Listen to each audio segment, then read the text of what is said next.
Come on in, folks. We see you out there. Sorry we're late. We were talking politics, and we don't want to do that on the air. So it's all good. The pre-show is always the best. Yeah, don't trust anyone. That's what we came up with. It's always fun. Always fun. We're glad you're here. We've got stuff to look at. Marvi already in the house. She blinded me with science. Weird. Have a great show. We're looking at weird science today. I figured we'd start from the beginning and work our way through it. What do you think? Woohoo! Why not? All right. I'll run the opening and we'll get things going here as soon as I find it. Wonderful StreamYard. Let's swap everything around. Swap. Anyway, nope, not that one. This one. Here we are.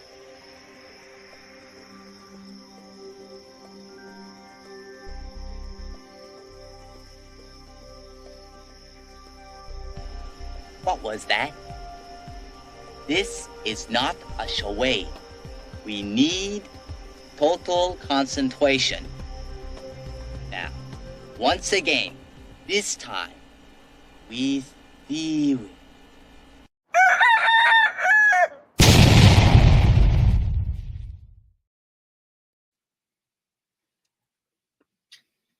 Jumping over to Facebook right now as we speak, just before I forget it again. There we are. Now we're wide open. Come on in, folks.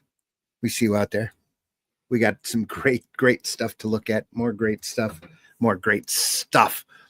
Thanks for stopping by Comics by Night. I'm your host, Randy Zimmerman. I'm in the middle of Michigan today, and it's actually kind of nice out. Right in the middle of the mitten, as they call it. It's pleasant here as well. Yeah. It's going to get a lot nicer over the next few days. We're actually looking at 60s and for our temperature, but that's Fahrenheit. So woot. Yeah, you guys are centigrade. 60 degrees centigrade, you'd be worried, wouldn't you? You'd be boiling. Well, you wouldn't quite be boiling, but yeah, you'd probably be dead. Glad you're here. We're looking at weird science today. Well, I already said that. I'm your host, Randy Zimmerman, Arrow Comics. Go over right now, fundmycomic.com, and look for the Atlantean 2. I wrote it. Russ there drew it. It's based off of Robert E. Howard, the Shadow Kingdom short story. You can get a copy of that over there, too, in that campaign. Actually, you can get a beautiful hardback copy of the Shadow Kingdom work in full color, and it's a fantastic book. I can't recommend it to you highly enough. I don't have a copy of it anymore. So I sold all my copies when I was at the Great Lakes Con. I'm like, here you go. All at retail too, it was an easy sell. Plus the Atlantean 1 is also available over there in the same campaign. Look for the Atlantean 2.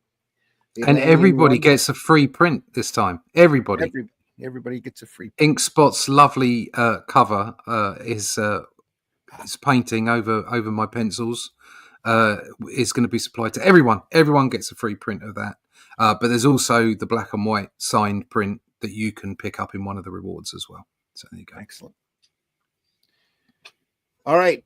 Also joining me this morning is Mr. Glenn Fleming. Glenn, introduce yourself, please. Hi, everybody. Speaking of the Atlantean, Randy wrote it, Russ drew it, and I drooled over it. Anyway, I'm a writer. Allegedly. And this is one of my best books, I think, about my visit to see the late, great Jack Kirby's home in California. So check that out. There's also a film of me talking to him. And if you want that, get in touch with me. Occasionally, I draw things. And this is my character, Hatch. This is the book, annotated book, telling about his life and how he came to be. And you can get this on Fund My Comic with published artwork in it like that. And I am known as well to be a publisher. Comics Unlimited, 100-page book about comics, and way back in the past, Crikey and Super Spies. You can get these from me, and you can get this from Amazon. That's it. All right.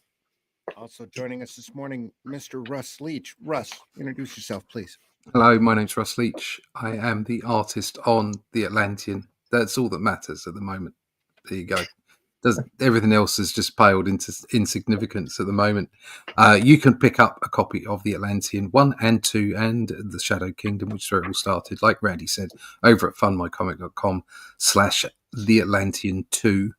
We've already got through our first target. We obviously put in a low target because we're going to make the book whatever, but we slashed through that today. So I was really pleased with that. I'm hoping we can increase our readership. We've done quite well at Amazon the last couple of months, so let's see where this goes. We're really pleased with what we're doing. You want to find out more about the Atlantean, more about the other stuff that I've done, you can go to literallt.com and to keep up to date with all the latest news. So when crowdfunders come out, when we go to digital, all those kind of things, sign up for the email list at russleach.com and we'll keep you abreast of all information there. Love staying abreast. Yeah, nothing like it. Weird science, folks. Weird science. The start of the science fiction comics by EC. Great stuff. We're looking at the hardback version printed by Russ Cockrum off of the originals. Volume 1. I don't want to boast or nothing, but it's L. Feldstein's signature. Got to meet him once, shake his hand, thank him. This was done in no year mentioned. Just a copy of it. That's great. William Gaines, all rights reserved. This book was originally printed in 1950. Did Joe Maneely work on this, or was he just at Marvel or Timely? I believe he was at Marvel and Timely. I don't think he ever worked at EC. If anybody guy's knows, got, please. The guy's got big feet. He does. Yeah. That could you can look at that and go, well, that could be straight out of 2000 AD. Yeah. Take off a Tharg's Future Shocks. Yeah, especially with the feet.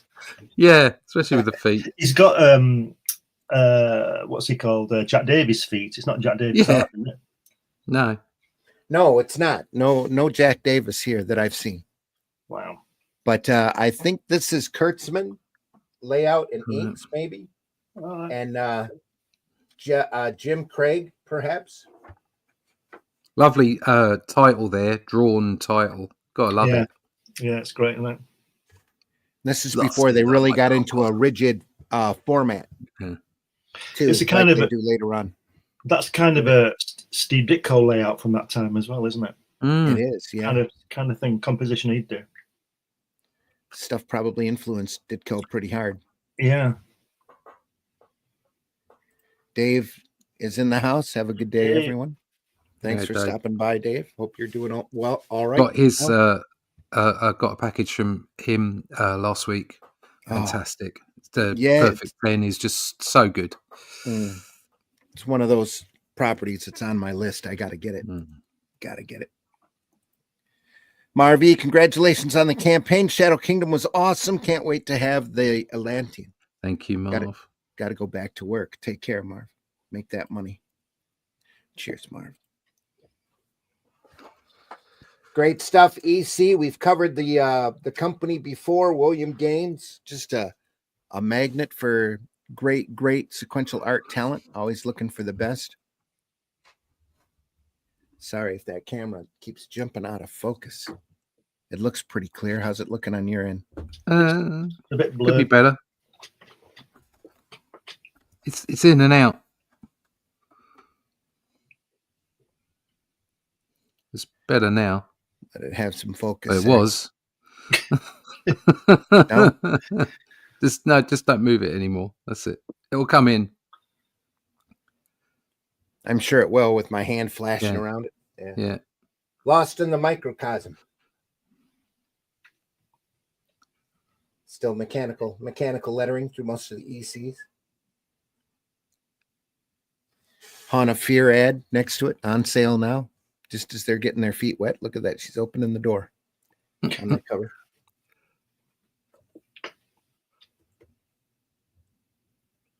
Back when they were trying to push suspense stories. Great stuff. Just before the Cull. Yeah. And I don't mean Cull the Conqueror. No. It's Johnny Craig. That's what it is, not Jim Craig. I get them mixed up. Look at It's that. the Incredible Shrinking Man. Johnny Yeah, Craig. look Oh look man, again. that's jump now. Look at that. First Focus page, in. panel 4. That's the Ditko face. That's Ditko face, isn't Yeah. it? Yeah. I wonder if he's Here? working on this somewhere. Right up here. No, that one, that face Right there. Yeah. Really, real Ditko. I wonder if he's involved in some way. I think this is just before his time. Right. He never must did have- any work for EC that I'm aware Oh, of. Right. Whoa, It's just that stop. all the. They must have influenced him a lot, though. Look at that at the end there with the Oh, fingers and everything. I'm sure it did. You can see a lot of little hints of Ditko in here. Yeah, the folds and the clothes and everything. And that Yeah. second page, top right, that's Peter Parker, isn't it? Yeah. Up here. Mm.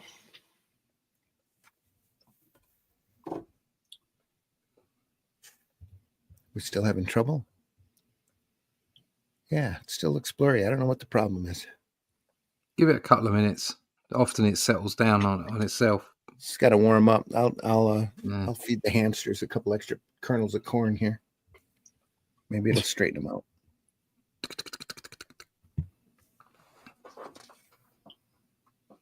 Very Ditko here. Look at that. Yeah. Look at that great space there, sort of, big planets all the time. Fantastic toothbrush stars. Yeah. That's what that is. You That's, sit there and you dab the are thing they- off here. Are they planets or are they just? Is that where he's gone so small that?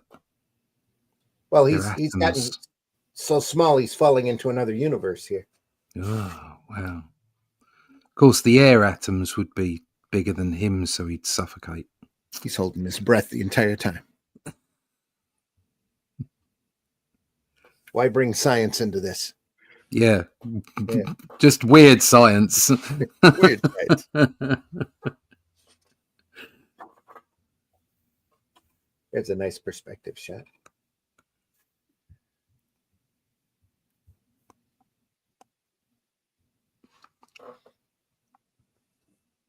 His gun works as well. Yeah, blam blam.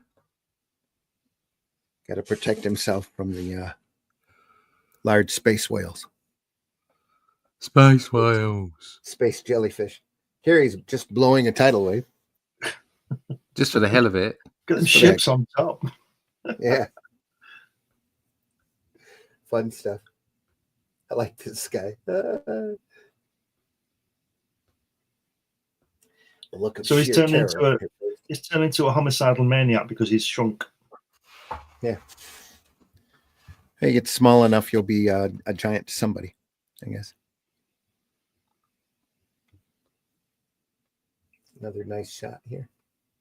So when they wrote that story, where it always sticks in my head, there was that story where the Hulk was shrunk, and he had a whole adventure in like the microverse or whatever it is. Yeah. Where he was like living on planets that were supposed to be atoms, or I don't know, something like that. It was bonkers, and it went a bit sword and sorcery. It was almost like he'd gone into an elfin world or something. Yeah. I haven't got the comics, but I remember having them when I was a kid, and that was a bit bonkers. I got him in Essentials. Yeah. That was a Harlan Ellison story. Right? Was that come in was Buscema Sal drawing that? I am pretty sure it's Herb Trempe Herb Trimp. Right. Okay. and maybe Marie Severin doing the ink work on it Right. Okay. at that point. I'd have to look it up to be sure, but it was Jarella, I think the girl's name was. He Yeah. shrunk down Yeah. and met a green female Yeah, warrior yeah. barbarian. That was a Yeah. good story. So that was like a precursor to like Planet Hulk, really, isn't it? I mean, they basically took the same idea and went off world with it instead of shrinking him.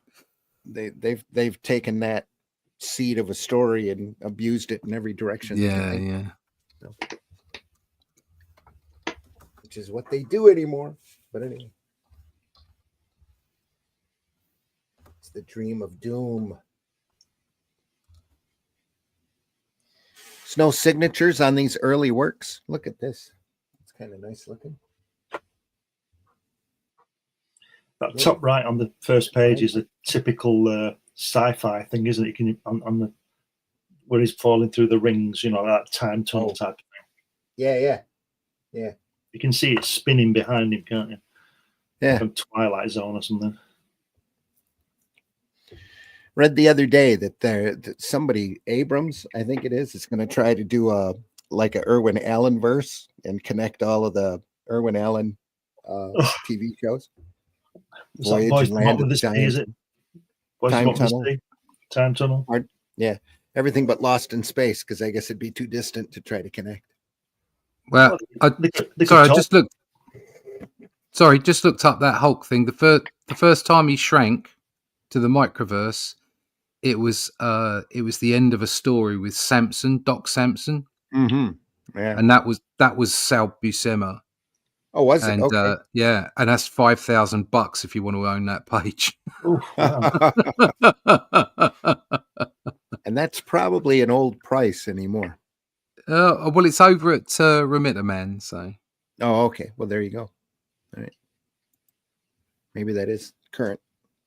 There was a time when all of that material was $35 a page, stacks sitting on tables at conventions. But anyway. Yeah. It just states me, makes you feel old. Right? Oh wow! Look at that. I love the writing. Yeah. The title, Out of Smoke. That's great. Trying to figure out who did it. The Butler. The artwork, that is. Wow. A little bit of zip here, just to break it up. Really beautifully done, especially for the time.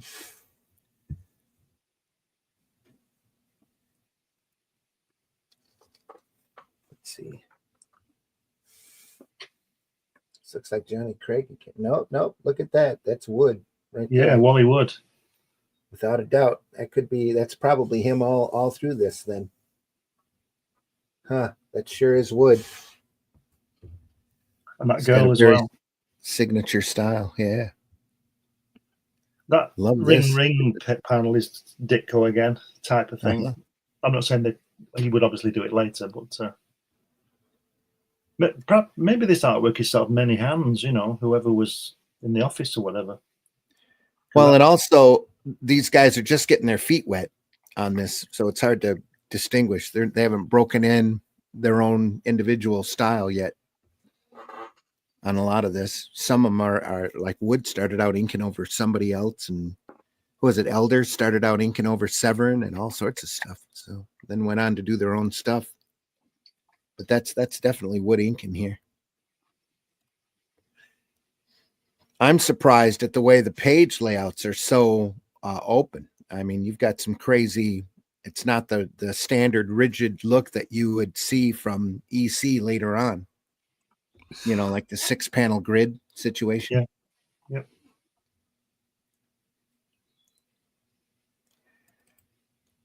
Yep. Sacred Geeks is any relation to Ian, Glenn? If I tell you that, I'd have to kill you. There we are. Though Glenn has done a great spy magazine. So Super Spies. It's on eBay and you can get it from me. Super Spies and Secret Agents. Thanks for finding us, Sacred Geek. We appreciate you being here. Get this. They're breaking out the lettering here as well. It's not as mechanical.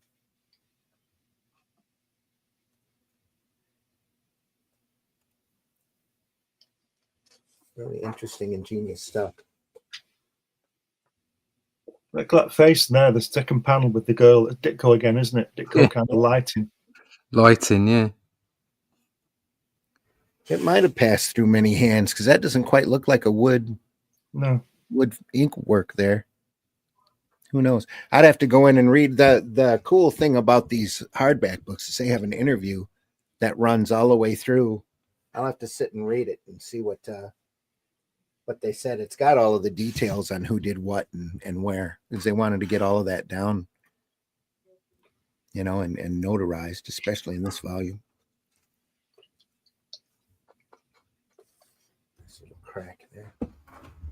Beautiful. And again, such an unusual layout for EC. Do you reckon that was the bullpen where they were working? Or is the his studio where he was drawing? Bill Kurtz. He's walking into the office of Bill Kurtz. So Harvey Kurtzman was already there at this time, and Bill Gaines. He smacked him for it, though.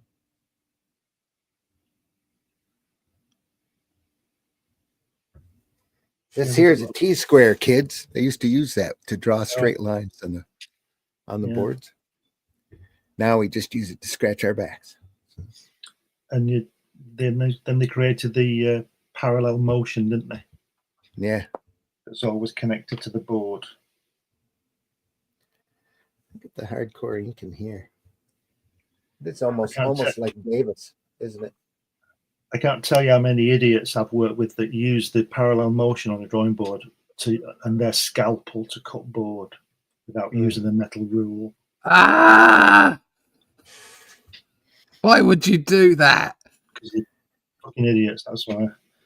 You're just going to chop up your... Oh, God. That's why you have metal rulers, the scalpels. Good God.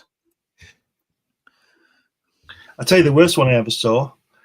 I did some work for a guy and I was going through some transparencies with him, and he was showing them on his light box, and somebody had used his light box as a cutting board. Oh boy. No, no. Pieces. Oh. They chopped it to pieces.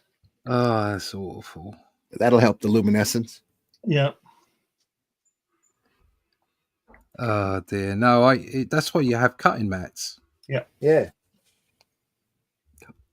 See. Okay. Some people just don't have a clue, do they? I think it separates the people who know and care what they're doing from those who are just sort of hanging around. It separates the NPCs from the real people, mate. Yeah. I've got a cutting board on my board. I work on top of my cutting board, you know. Yeah, I used to do that. Yeah. Trouble is, my cutting board's so old and full of cuts now. I can't. Yeah, mine's getting a bit knackered. I've been using it for 35 years. I think I might treat myself to a new one. Oh, there's my wife was watching one of those antiques shows, might have been Roadshow or something, and some guy was somebody phoned in to one of the morning programs because they were talking about antiques. And he phoned in for something else, and he said, "Oh, I've also got this thing as well." And he spoke about it. It was a page of comic strip, and it was from 2000 AD, issue 17, Judge Dredd by Ian Gibson. Oh, 10 grand. Oh, totally believable. Yep, I said that's a lot more realistic price. He said he bought it. I can't remember the exact story, but it was some kind of agency that was selling off the artwork for 90 quid a page. Wow. Yeah. That's better than gold, that is. wow. Did he sell it? I don't know. He was quite pleased with the valuation.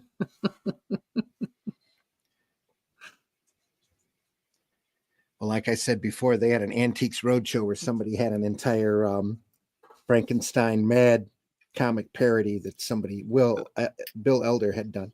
Wow, the artwork. Yeah. Wow. Yeah, because after they shot off the originals for these collections here, they sold it by the story. Yeah. Heritage Auctions went through and sold it all off by the story. Oh, wow. Sorry, folks, my stupid camera. What is your camera on? Is it on drugs? Yeah, it is. Look at it. Needs a new one. His heartbeat. Oh. Sorry, give it a second to refocus here. There we go. Oh, that's nice. That'll do. Just needed to calm down a minute. Yeah. Got overexcited. It's this page. You just send it into one. It was about talking about that money for those pages. It's a bit crazy. That's what it was. God, 10 grand. I wish someone would pay me 10 grand a page. Well, they didn't pay him 10 grand a page. No. Ain't that the truth? Yeah. This is interesting. panel here. Just little stripes of Zipatone back behind it. It's Yeah. almost got a Will Eisner feel to it. It ends in a little question mark. Here. Hasn't it? Yeah. It looks like a profile of Dustin Hoffman. That shape. Where? That last panel, Oh. with that shape, the shape It of his does, nose from the Where's side. like that? Yeah. My name is Dustin Hoffman. Just remember that in spitting image. Yeah, he was just a nose, wasn't he? With Yeah. a couple of eyes, and they really gave him that nasal. Yeah. Did you see when he was had the Ronald Reagan mask on?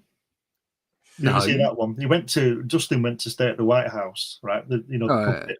Yeah. And then he I can't remember what's happening, but he went out. There's a noise, and he went out to the corridor. Oh no! He went to sneak up on Nancy, and he woke her up, and you saw what she was looking at it, and it was Ronnie Reagan. It was a mask, the puppet of Ronnie Reagan. And so he went in bed with her and all that. And then in the morning when he came out, he said, "I'll see you later." And she said, "Thanks, honey." And he took the mask off, and it was Dustin Hoffman under the mask, and his nose was bent round the back of his head to fit in the mask. And he'd been in with Nancy. Anyway. This brilliant program. It did used to be, yeah. They get locked up now, won't they? Well, only if they spoke about it. They wouldn't get locked up for doing that for Trump. No. Because ITV is a bit of a lovey. But if they did it about Starmer, they'd get locked up. But everybody gets locked up if you don't like Starmer, apparently. I can hear the police coming for me now. Irritating. Starmer, yeah. I was talking about my camera, but yeah. Whole of the government. Irritating too. Everybody. We're all irritating me. Jack Kamen artwork here. Experiment in Death. Experiment in death. I don't think you experiment with death. You're either dead or you're not, and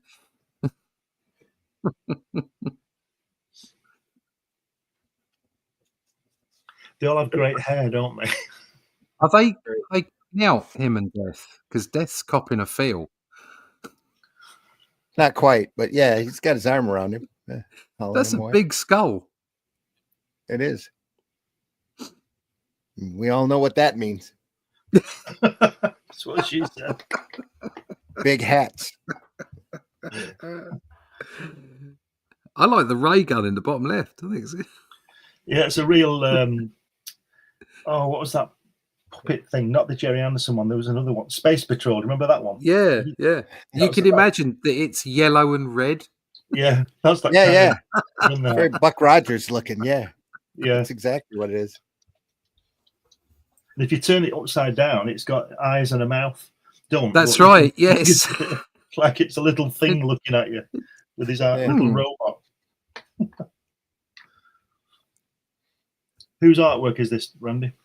Do we know? Here, this is Jack Kamen, I believe. Jack Kamen. Yep. He didn't bother to do any type of detail work under these guys. Huh? He just left it blank. Beautiful feathering work, all done with brush. It looks like brush or a wide pen. This is pen work here. Yeah, the closer I get up to it. But this is all brush, just fantastically done.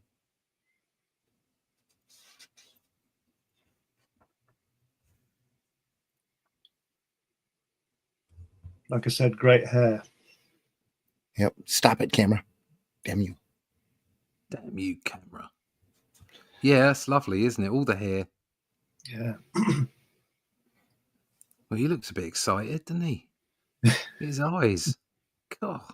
I was going to say, it reminds me a lot of the old Archie comics. Everybody's eyes are real wide and everybody's smiling and happy. Yeah. Not quite. They get a lot grittier here real quick. So.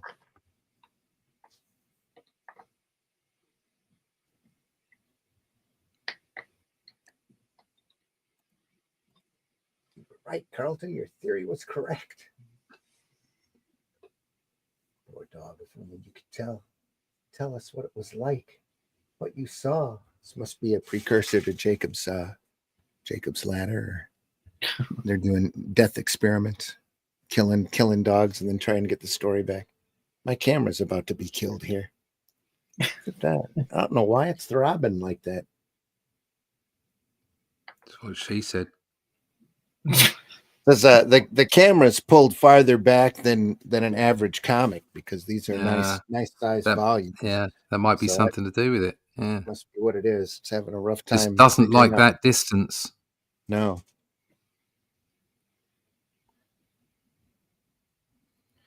Might definitely have to try a different setup. Well, I got a manual focus camera. Oh, this is autofocus, but I say no, mine's manual. yeah. Oh, So gotcha. when I set up the rostrum camera, I set it to it, and it doesn't change. Yeah. I'll have to look for settings.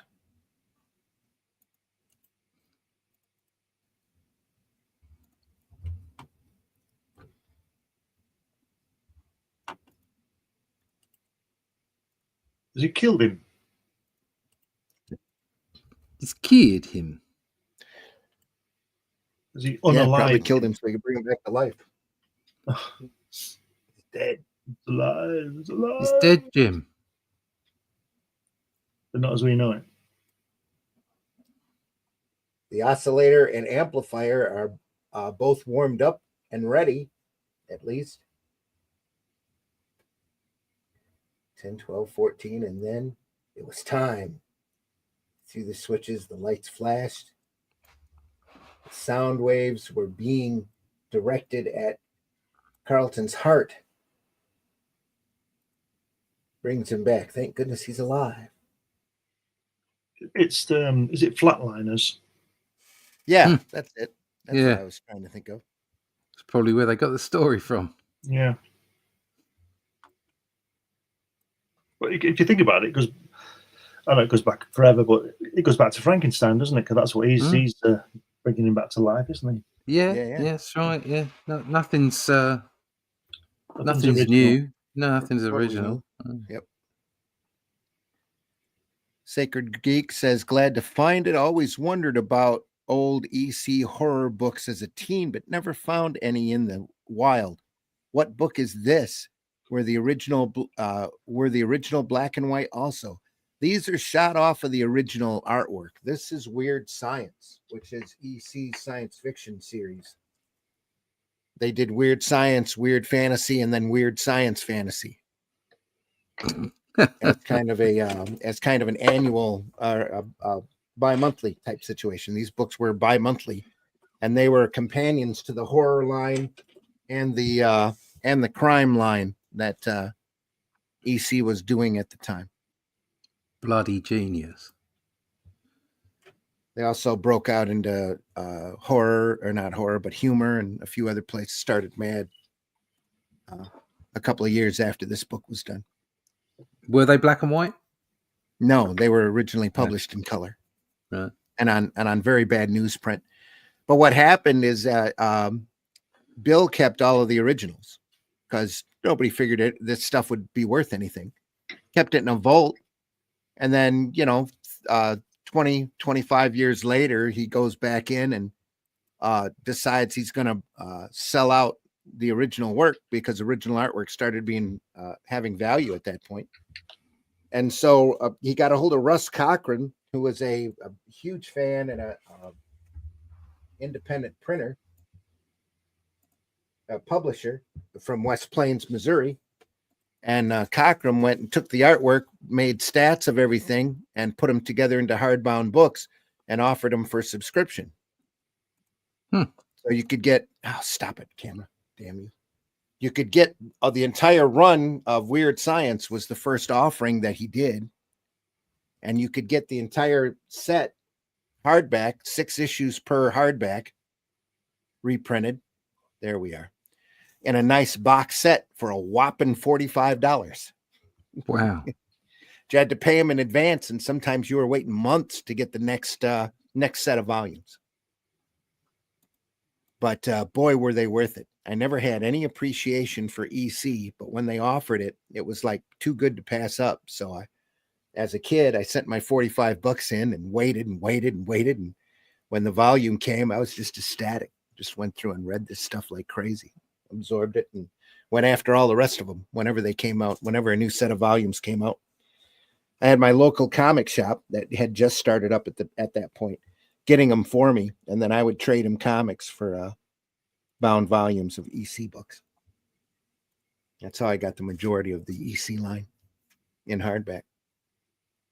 But they're beautiful volumes. You can find them every once in a while. They'll pop up on eBay now and again, or you'll find them at shows. I haven't seen a bound a box set for under $250. It's usually now it's closer to $500 or $600.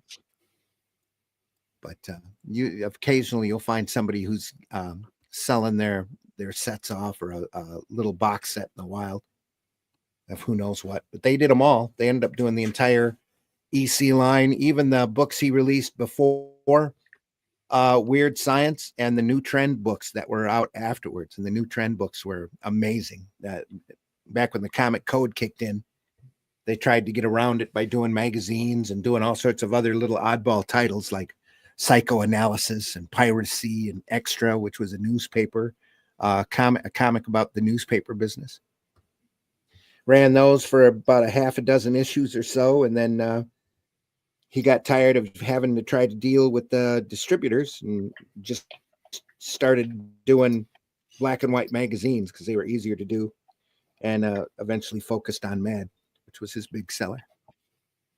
Then got a whole nother great group of talented cartoonists on that product.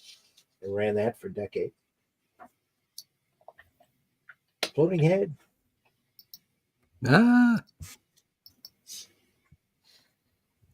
Look at that awful drawing of the moon. Those craters are hundreds of miles wide. Look at that.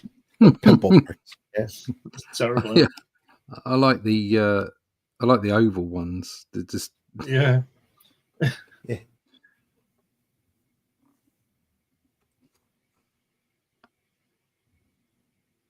Suddenly I remembered the note in my pocket. Carlton's suicide note. I knew what I had to do. I went into the laboratory, removed the hypodermic from its place at the instrument cabinet, and slowly walked across the hall to the bedroom. The end.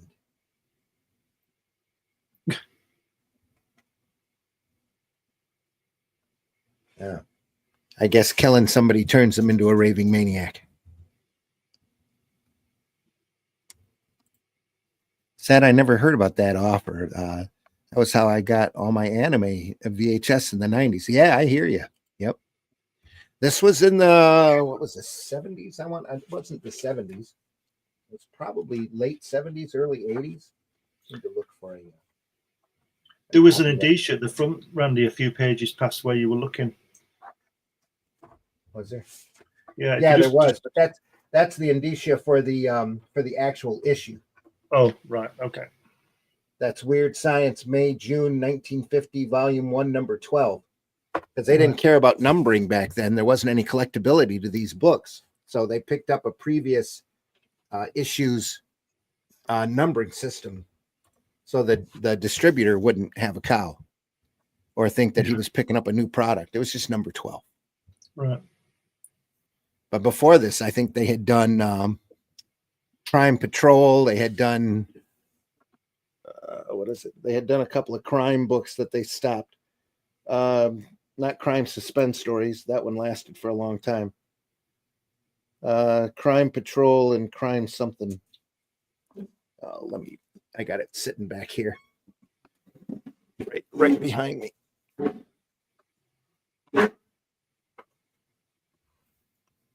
It's a shame Charles isn't here. He'd find it. Yeah. War Against Crime is what it was. Oh yeah. And they would come in beautiful bound volumes. They did this after they did all the rest of them. Look at all It's that. got Crime Patrol and War Against Crime on it. And I'm going to this be is doing this for 50 years. This is the introduction for Vault of Horror. When they started thinking about doing horror comics, they threw a couple of horror stories into this crime comic, and it took off real well. So that's what started Vault of Horror, Tales from the Crypt and the Haunt of Fear. But and then here, somebody didn't like it and put a stop to it. yep. Here's a logo for you. Look at You that. can't enjoy. That's an actual. You can't enjoy yourself too much, can you? Nope. Oh no, back it in. Genghis Khan was reading all this stuff, before he laid waste to the world. Yeah. Yes, at yes, that. comics fault. Yeah. Look at that Crime Patrol logo. Yeah. That was that was hand. Yeah. Badly done by hand. Oh. Anyway, That's the way it should be done. that's how the box sets look though, and they were all color coded. Each genre had a different color. The science fiction ones were all blue. The horror comics were red. The new trend books were green. Nice volumes though. Really great if you can find them. So a lot of this stuff hasn't been reprinted in its entirety like this since.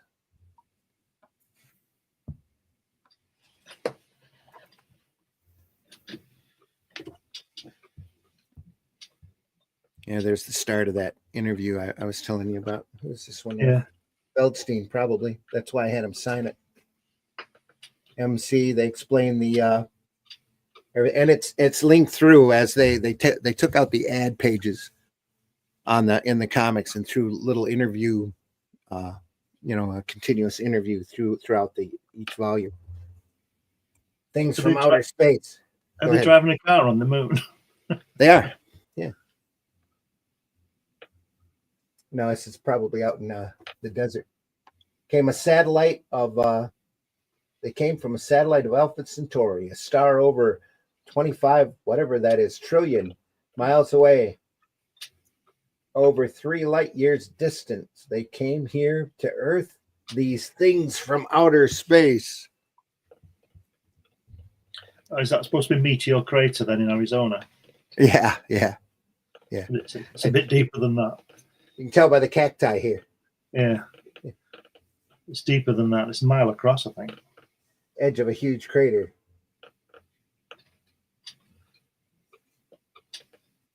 Be a lot deeper too, I would imagine. Yeah, it is a lot deeper than that. It's where the astronauts used to train. Yeah. The Apollo astronauts trained there. It says, Sacred Geek says, makes sense. Wasn't even born. Haha. Well, there you go. Yep. Oh, that's a nice box set. It is. They're all nice, very nice box sets. Like I've got the Two-Fisted Tales here under as a base for my monitor, and the Haunt of Fear is currently holding down my freezer here in the basement. So the rest of them I use as bookends for bookcases. Cockrum also went through and did just brilliant volumes of not all of, but most of the Barks duck material and all the little Lulus as well. Just fantastic. He used to print some really amazing stuff. I got to meet Russ a couple of times and thank him for all that. It was great stuff. This looks like Johnny Craig.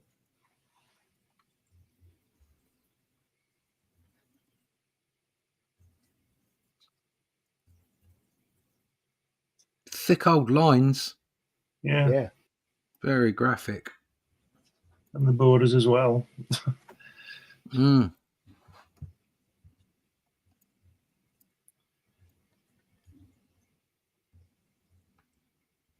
Sacred says, love those old interviews. I hate the continuous format throughout the book. Rather just have them lumped in the front of the back. I hear you, but they had to use space, and that was in my mind, that was a really good way to do it.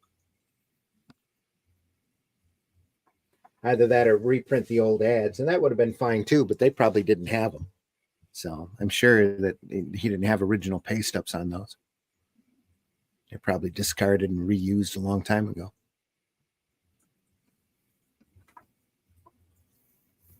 A lot of words in this one. Look at that bottom left panel there. Yeah.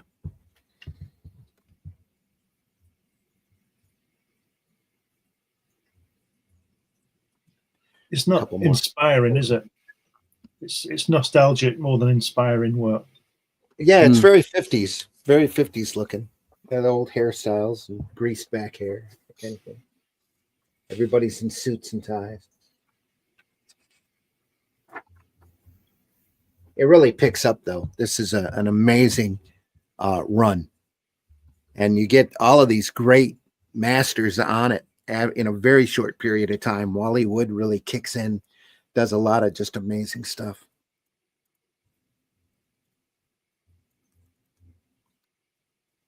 The door closed, and the screaming, struggling Janet Parker was led away. The three men turned to each other. Oh, all with little eyes in their foreheads. And the panel above it, they either got Vinny on it or the lights went out. Yeah. Do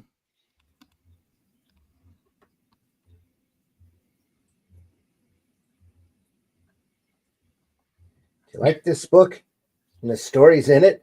Won't you write us? Tell us which story you liked best. Address your letters to the editors.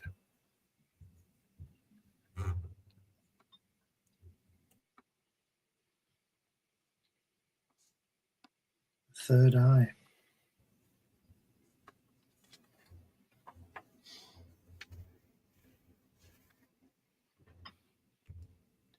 Number 13, actually number 2.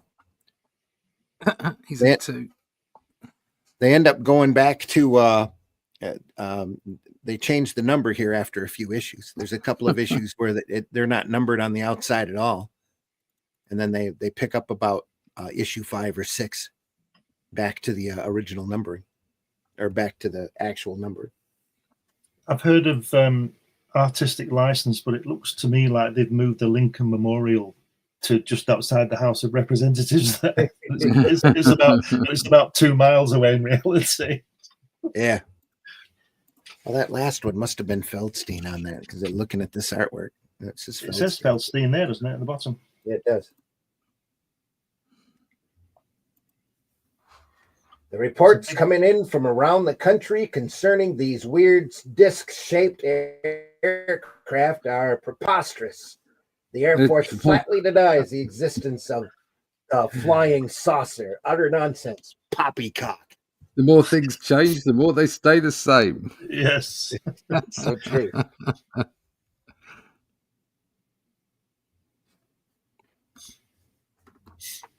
Are they Haunt of Fear ad? With the pitchfork. Yeah. Now look at that. Look at his knee. That's a Ditko fold in his knee. That's Feldstein here. So yeah. It'll be a lot easier to tell who's who here real quick, because everybody signs and everybody breaks out in a very distinctive style. It's quite an involved signature, that Feldstein, isn't it? Yeah. I wonder if he had little stickers that he put on the page and spent 4 hours doing his signature. Just in case.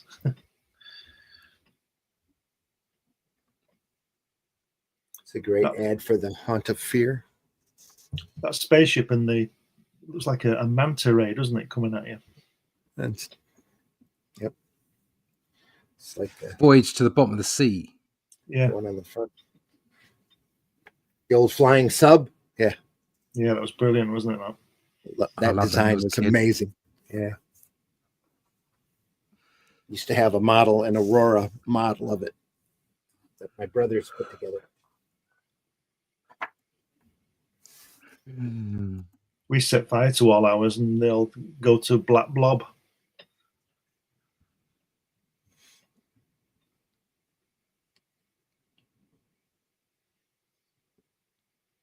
Explain. Whoops. Just going to keep moving through this. Look at that guy's Oh, face. it's Dr. Octopus, isn't it? Yeah. Doc Ock. And Jameson on the wall and Stan Lee. Yeah. Yeah. Who knew? Black Hawk here. Yeah. Here as well. Another great book we need to take a look at. What's she got on her head at the top? Is it? Or is that behind her? It's got a hat. Yeah. With a couple feathers. And then the guy in the middle there next to us, this island Earth. Yeah, a little With the high on the head. forehead. And then Doc Ock. Just a retreating hairline. That's brilliant. Doc Ock. Doc Yeah. Ock, Stanley and Jameson, all in one panel. Get me pictures of Spider-Man.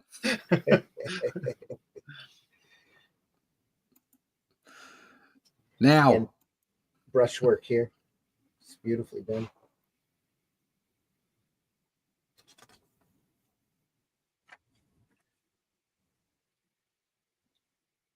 It's an old 40s reporter right Yeah. there. It's Walter Winchell, isn't it? Here's the news from the front. Yeah. What was it? He was on The Untouchables, wasn't he? Yeah. And he'd say, on August 14th, 1941, Elliot Nesson. He used to go like that. I always thought he was holding his nose when he did that. Yeah. Hey, do you know, I know how much he got paid an episode of that in 1958, I think it was. He got $16,000 to do that Huge narration. money. Huge money back then. Fortune, Yeah. isn't it? Yeah. He had a very distinctive voice, though. So. Yeah.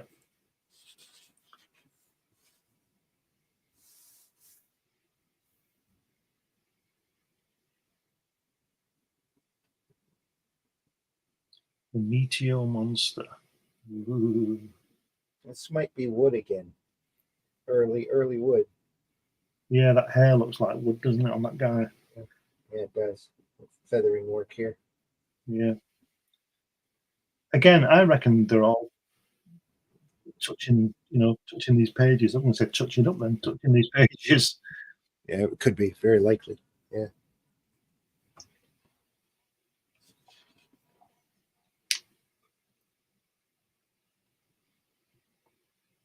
Huh. That's War of the Worlds. Yeah. Some heavy ink outline here. On this. Yeah, look at that bottom left on the first page. It's Steranko type of shading, isn't it? A little bit of shadow work. Yeah. And the way that these, and the way the wind is blowing the collar. Yeah. It's That whole thing, shrieks Steranko, doesn't it? Yeah. Well, he'd be a kid at this point. So That would, yeah, I mean, he probably would have seen that. yeah. It's always the same. There's certain images that you look at in comics and as a comic artist. And with the greatest respect, I don't think it happens anymore in the same way. Because so much of this was so punchy and so new. Mm-hmm. But there's stuff that you look at when you're a kid and certain images stick with you. They never leave you. Yeah. And you can kind of recall them all the time, I'm thinking of there's a mirror, there's so much of it, but obviously you see so many panels, you read so many comics, you can't remember them all. Right. And certain things just jump out in your head. And that kind of panel I could imagine, because that jumps out from the whole of the page, that panel. Yeah. And you could imagine flicking through and going, oh yeah, this is great science fiction. Oh, look at that panel. And then moving on, and that being the one that's stuck in his head, it's just. Yeah. Well, this is the time too. Those old science fiction movies were rolling in the theaters. It came from outer space and that kind of material. This is big thing. If you look today. just before you turn, if you look at that second page, top panel, I never thought I'd see Wally Wood draw Doctor Strange. There he is. Yeah. That's probably the finest drawing of Doctor Strange I've ever seen. Yeah. And then you go to the next panel. Look at that awful room. Mm. Isn't that awful? Yeah. It's terrible. Yeah. Look at that phone. Is that a phone? That's a phone. Yeah. Sure looks like it. What do I put in a room? I'll put in a window, and I don't want to draw anything on that wall. I'll just fill it in. That'll make the girl stand out more. It'll be good. Here we are. Yeah. Yow. The meteorite is buzzing, apparently. What is that thing? They are friends of yours. Ask them in. will soon be friends of mine too.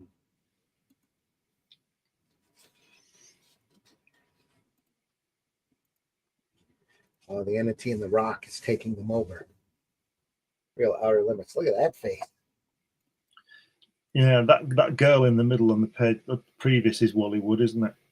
Yeah.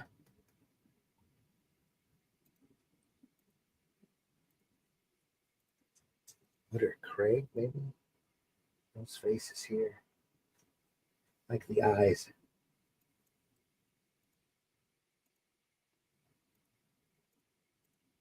You will build a comfortable nest for me now. I will stay here in this building. You will obey me.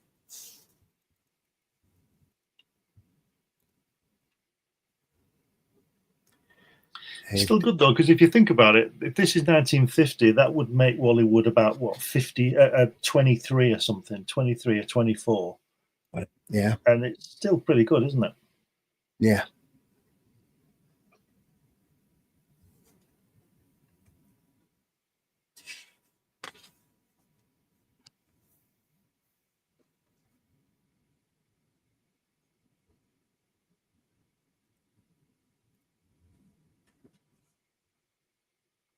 They smacked the beast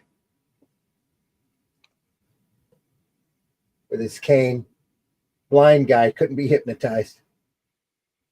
Matt Murdock type Matt Murdock, yeah. Smack. But he smacks still him, knew where it was. tosses the damn thing into the dump. Aye. Stupid alien. Is that what it is? An alien? Yeah. Came out of the meteor. Oh, of course Yeah, it did. must be. Yeah. Yeah. That alien's a sort of a outer limits type of alien, isn't it? Yeah, like this anti-misfit. Yeah. Yeah. Yeah.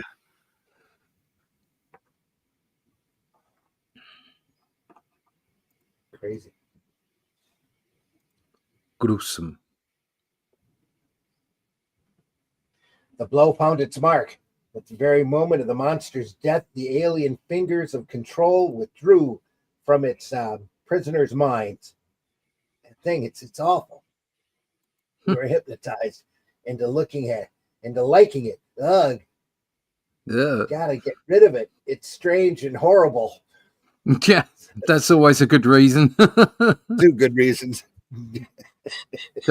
Charles has chimed in with some valuable historic facts. There you are, the classic 1973 motion picture Soylent Green. Harrison sorry, missed one. Sorry, Charles.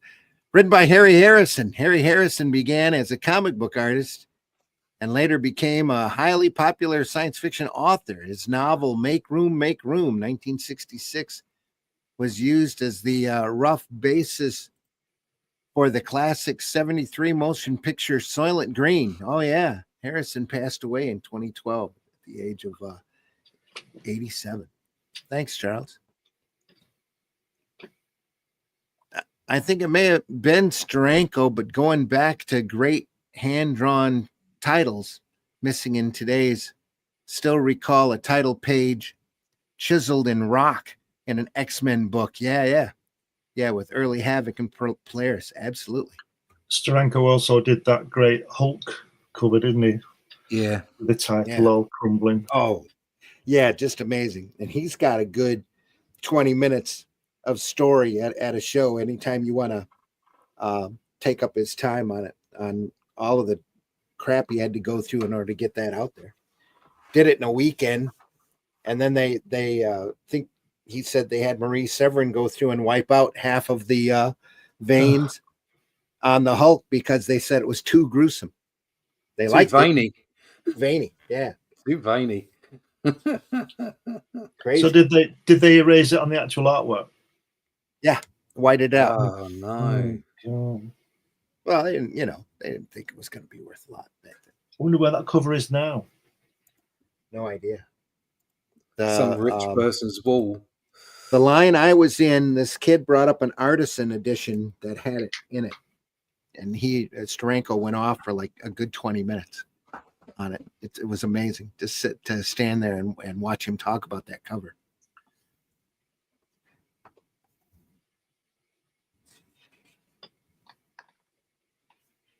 The micro race.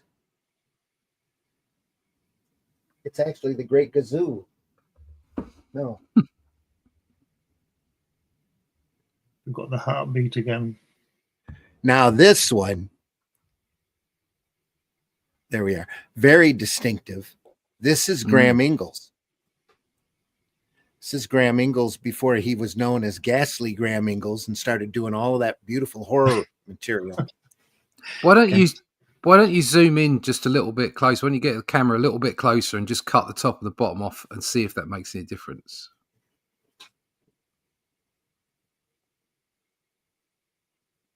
Well, it's got it to stop throbbing, but Yeah. Because I don't suppose it matters if we cut the top 5% off or whatever. If it stops throbbing. it's a silly autofocus. That's good. I can see it better now. And Ingalls is really known for his fantastic ink work, the use of the brush. Yeah. Just phenomenal work. Is that cross hatching behind his hand on his head? Yeah, I reckon that is, yeah. That is. Wow. It's all shading. All feathering here. Just beautifully done. Very reminiscent of Alex Raymond. He used to do that a lot on his feathering backgrounds on Flash Gordon. Let's scooch that up just here. That's a little better.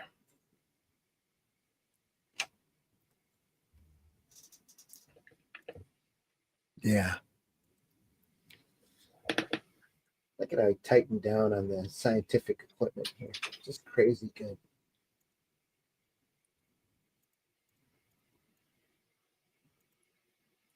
The micro race.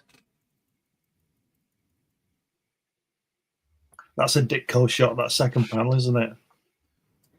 Mm.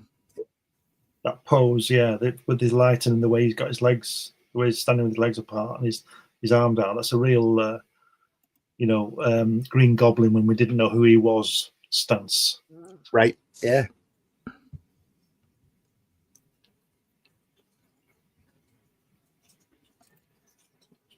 Sacred says, it may have been Steranko Polaris' sacrilege. Anyway. Yep.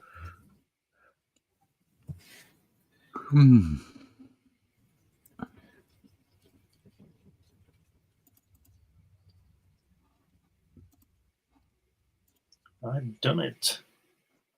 Created life. It's alive. And we've looked at a bit of Ingalls' work in the Tales from the Crypt, I think back in October.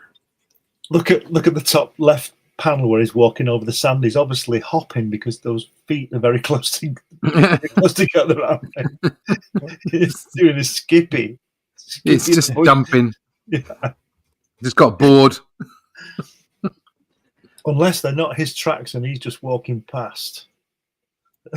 Yeah, there is always that, yeah.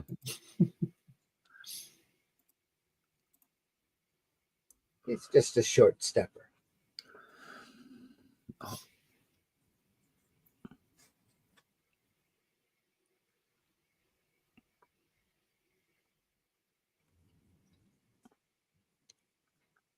And the guy at the bottom left's being followed up the steps by Batman. Yeah. No. That's his antenna. Gives him away. Antennas Are were these big the back little then. people that he's created? Not sure. Yeah. Is this like this is like Men in Black at the end of that film when he looks in the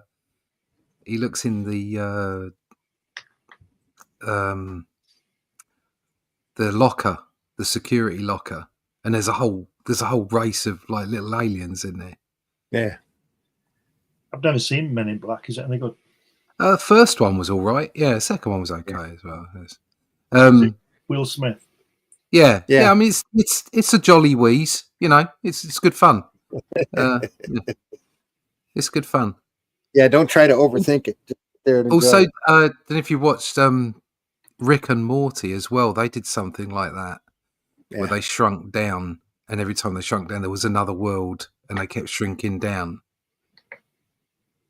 And they all had their own histories and everything. But of course, that because they were smaller, they were running far quicker. So every time they went back to them, they'd evolved. It's a bit like this, isn't it? It's like I think they're looking up at him, but this is bonkers. Like, I love the way that he's drawing. He's kind of got a really light touch, and then on the external aspects, he's putting thick lines. Yeah, real Chick Stone type of Yeah. It's bonkers stuff. It's great. Sacred says, wow, never seen Engels before. Looks great for the time. What else has he done? He really became known as Ghastly. He signed his work as Ghastly, did a lot of work on Tales from the Crypt and the Vault of Horror, Haunt of Fear. And this is a very trimmed down, lighter style for him. Because once he kicks out the horror material, he's really the almost like a mentor to a lot of the modern horror comic artists like Kyle Holtz and Casey Jones and or Kelly Jones and Sam Keith. He really Bernie Wrightson as well really kicks out a lot of very horrific, just beautifully inked material in those horror titles. This is really early for him. Probably one of his first few published stories. If I am mistaken, I'm sure Charles will correct me. But Engels went on to teach artwork, I believe, in Florida, and really hated his comic book work. Completely rejected it over time, and was quite ashamed of it because it was, kiddie work, kiddie stuff. Well, even the best can be wrong. Yeah, it's amazing and beautiful work. There's a couple of guys like that, like Alex Toth in his Hanna-Barbera days. He was always ashamed of that up until the end of his life. Never realized the impact that he had on the art form.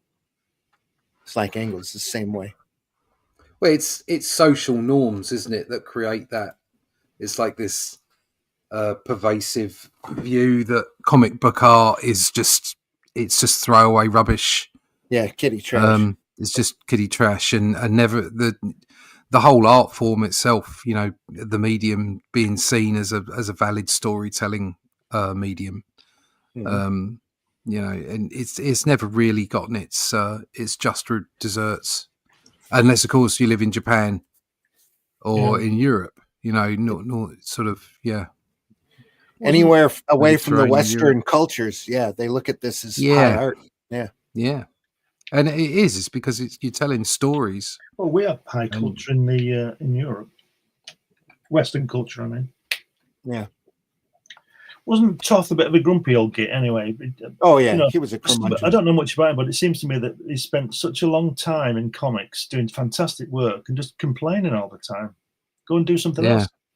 Just a grumpy. Yeah, he did what he loved. He was was an amazing artist.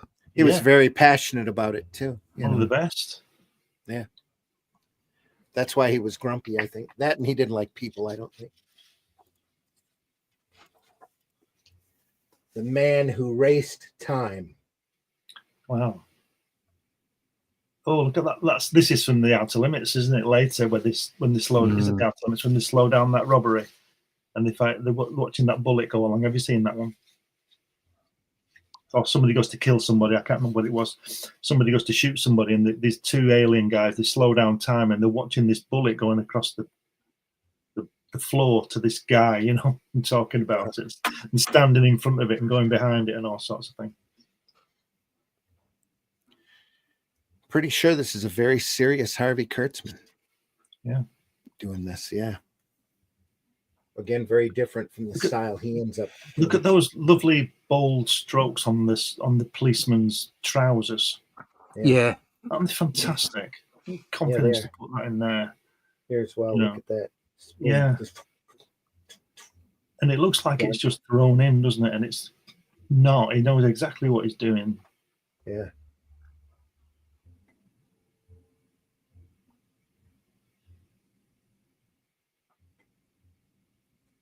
But what a great title for a pure 50s, that, isn't it? The Man Who Raced Time. Mhm. You know. Again, look at the folds in here. Yeah. Very Kurtzman right there. Ditko folds again. Again, yeah. I think that's the one thing that this sort of what we do here, what we look at, the one thing it's told me is that you've got to be true to yourself. Yeah. You've got to find your own style. You have to find your own way through. It's so easy to have your eyes, diverted, but because you love so many different artists, and you think, "Oh, I wish I was drawing like that. I wish I was drawing like that." And you can't. You just got to draw you. You've got to do what fits, what works best with the way that you tell the story. Yeah, we said this before, haven't we? I think what you do is when you're up and coming, you look at Kirby and Ditko and Buscemi, and you think, I'm drawing this hand like that, and then if you continue with it like we have, you develop your own style and you don't draw that Kirby hand anymore. You do your own hand. Do your own hand, yeah, definitely. That's the way to be.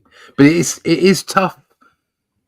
You have to have some mental fortitude to do that, because it's so easy to have your head turned. Yeah, it's so easy to look and go, oh God, look at the way that's drawn, or oh yeah, maybe I should do it like that. And you've got to stop yourself and say, no, do you? Inspiration only, not imitation, copying it. Yeah. Having said that panel there, the first page, first panel, where he's hitting him, that's not right, is it? That shoulder, it looks like he's got a cloak on. Yeah. There, below, middle center section. Oh yeah. Where he's hitting him there. Yeah. I thought it's like he's got a cloak on. It does. Matt Black joins us. Sorry, late morning all. Have a bra on my head to fit the genre. Okay. Oh, gotcha. Weird science. All right. Charles says Feldstein explained that Engel's early work for EC was disappointing, but publisher Bill Gates was fiercely loyal to everybody, which is why Engels remained at the company. Kurtzman early SF is severely underrated. It's sad when the artist internalizes the societal judgments. I used to fight over comics in my small Midwestern town. Bit antisocial, I guess. It's passionate. Again, that first page, bottom panel, where he's going down that whole thing, very Ditko light in there. And then it flips to like you said, the Harvey Kurtzman on the next page. That's very Kurtzman right there. Yeah. Very early on in his work, but that's very distinguishable of his work, his style, and later on, and the heavy brushwork here as well. Yeah, really takes over farther on.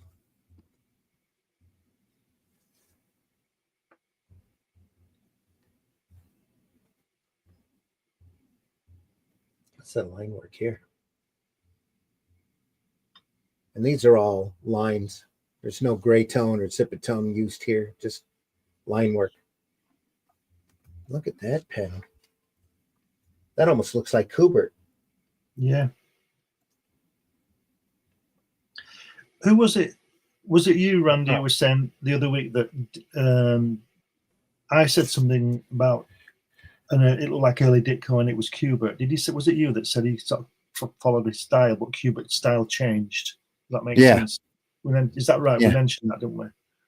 Yeah. That sure does look like Joe Kubert, though, man. Yeah. So much. He might have been trying him out or something. I know Kubert did a couple of stories here and there in EC. He wasn't regular. He was pretty faithful to DC. Yeah. Do you know what I've noticed? This the second panel now where there's been a.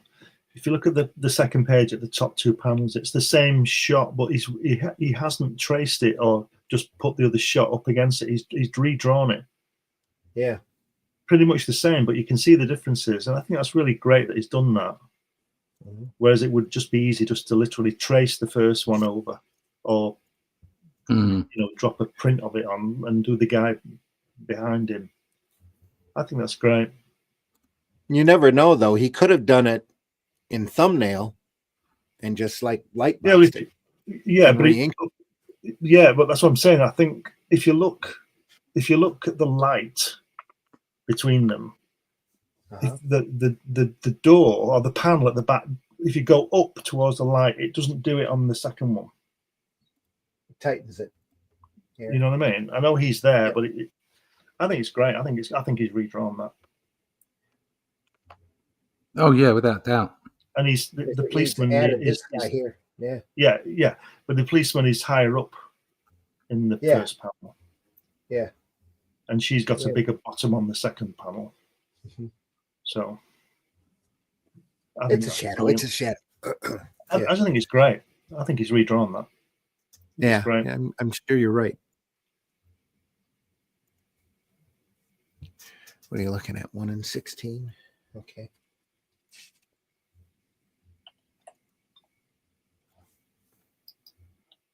This artwork is definitely improving, isn't it? Here's that scene again. I know. Yeah, I know it's different people, but the artwork is getting better. Yeah. Oh, it does that all the way through. On here, it just gets better and better. This car looks a little stretched out to me. Yeah. It looks like one of those early Batmobiles, doesn't it? Type of design. It does. Yeah. Sort of generic supercar type of thing. Look at that center panel. You tell me that's not Dick Cole folds on that guy there, right in the center. Look at that. And the pacing, Also, the use of composition here, solid blacks flow, as well. The spotting. Yeah, it's great. Does he run him over? Yeah, he gets hit by the car. There's an accident with a truck and a car here. Knocks the car right into him. And he's not paying attention. Can't move fast enough. Moving cars in every direction. I'm lost. I'm Yag. I'm Yarg. Yarg, and the man from outer space. Yarg. I'm Yarg. Who? What would it be? It would be what is it? It would be something like I encountered Yarg, wasn't it? On one of those Kirby monster things. The man from Planet X. Very Kurtzman here too. Very cartoony looking. That's squashed. Really, yeah. Oh dear. Ooh, what a wreck. 5 cars piled up, yet no one killed except that one man. A miracle. You say the dead man's a Professor Julius Quantum? Now, how in the world did he get to be walking on the expressway? Probably one of those absent-minded professors. Oh, that's all right then. He just figured out how to make flubber. Yeah. Mr. Quantum took a leap of faith, didn't he? Ooh, look at you. Look at you.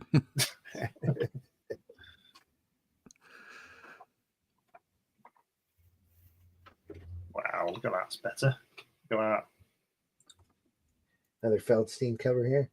Our observations were correct. You're no longer any life on this planet.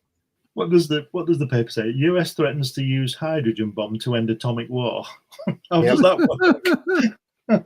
I like the way that they've got Tetris on their chests, so that when they're bored, they can play with each other. I like their underpants. It's got Y front. Yeah, Y front. In here. Yeah. Yeah, that's all. I know it's their internal stuff. I know. Yeah, that's all tubes and mechanics there. It just looks like Tetris for me. It's radio tubes. Yeah.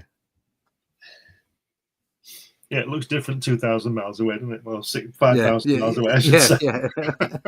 In case they have to scavenge somebody else's spare parts. Yeah.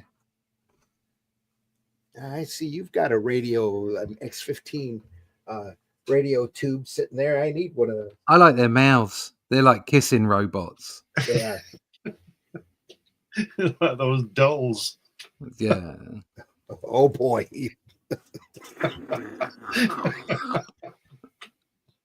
Lubricated. I don't want you to say anything. I just want you to say hello.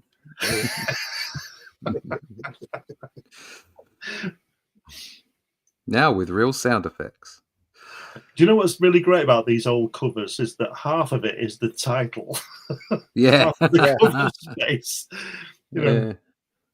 It says Gaines discovered one of EC's most popular themes in this issue with the destruction of Earth, the Doomsday theme. Stanley Kubrick is about the right age to have seen an EC, to be an EC reader. Do you suppose?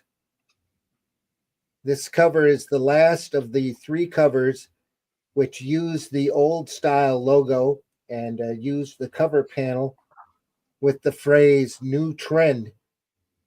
This issue also contained the first letters page and is one of the only 2 issues. The other was the next one, number 4, which didn't contain artwork by Wally Wood.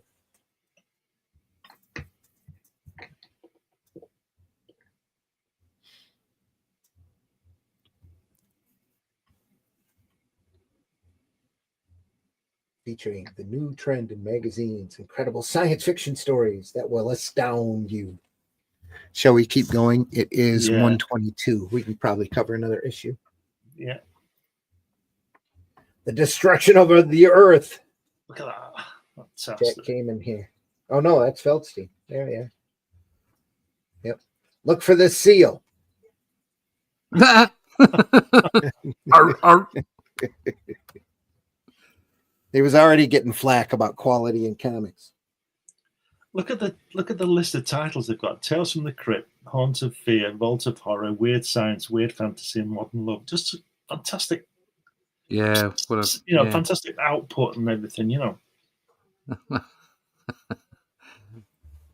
That illustration. Oh my god, the world's ending. It's so hot, but you look really nice in that dress. You better take it off. You look too hot. Take it off. They were still doing Modern Love at this point. Modern Love. I didn't last much longer. They really started aiming for a male audience real quick. That guy must have replaced it with Two-Fisted Tales. That guy must have been reading this. I can't breathe.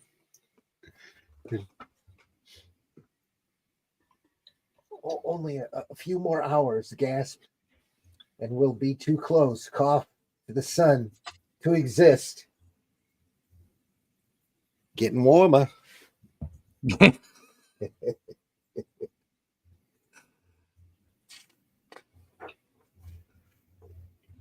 There's your typical mad. This is so 1950s. It's those science fiction, yeah. It's those guys again, isn't it? They've been in the other stories. Yeah. Standing there with their hands in their pockets in their suits and their high waists.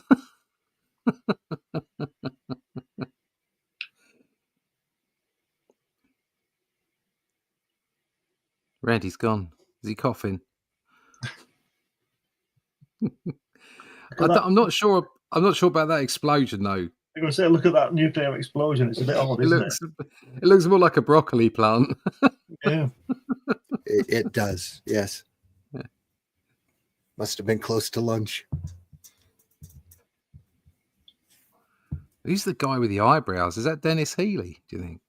Look at that chin. Oh, look at that. Yeah, that's a square chin. It's a great chin. Yeah. He's sold a few cars, hasn't he? Look at him. Of course, Frederick. You can show me something we could have overlooked. Something we have overlooked. Yes. I have the diagram here in my briefcase.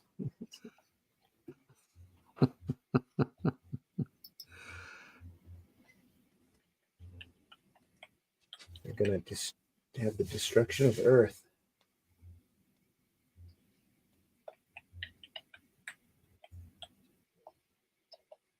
That's your typical editor type character there. He's got a nasty haircut. Let's look at that. Yeah. Yeah. Straight out of 1992. Yeah. So are they saying the Earth is going to go into the sun? That's what it looks like, yeah. Somebody grazed him really hard with a bullet right on the top of his head. Yeah.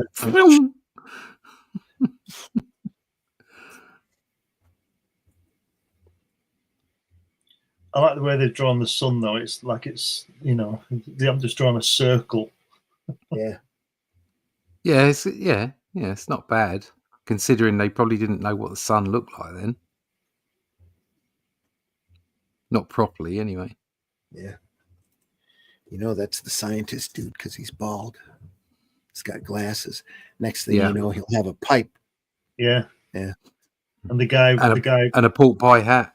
Yeah, the guy with the part in, he looks like the publisher, doesn't he? With his cigar. Yeah, he's the guy that just wants to make money. Yeah. That's Lou Grade. And the guy with the chin, he's just a politician in all this. Or the salesman. They're all saying to each other, we're going to get him, we're going to have to get him in the South. It's a better explosion. Yeah, it's better, yeah. They had a couple of atomic bombs to look at this point. So are they shooting atomic bombs to try and stop the Earth from going into the sun? That's bonkers, isn't it? Look at that woman sitting there while that tsunami's coming. Oh, no! Yeah. Eek. It's just like the end of Rogue One. It's the end of the world, but damn, I look good. Yeah, beautiful corpse. Look at that face. He's sweating. Like, he's yeah. Bill Elder right there. That really does. I'm sure it's Feldstein. Where's my air conditioning? I'm dying.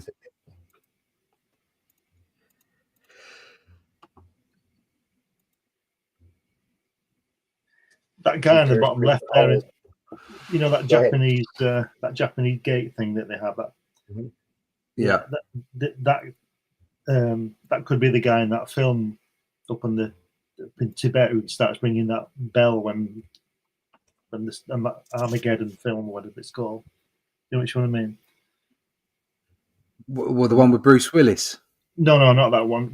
It's not called Armageddon. I can't remember what it's called, but it's the end of the world. And there's all this tsunamis coming, and he's there dinging his bell, and it blasts him. Oh, I don't know. There's so many of those films. Yeah. I was just going to say this panel here is that shot that you see in every big disaster movie when they have the wave into the city.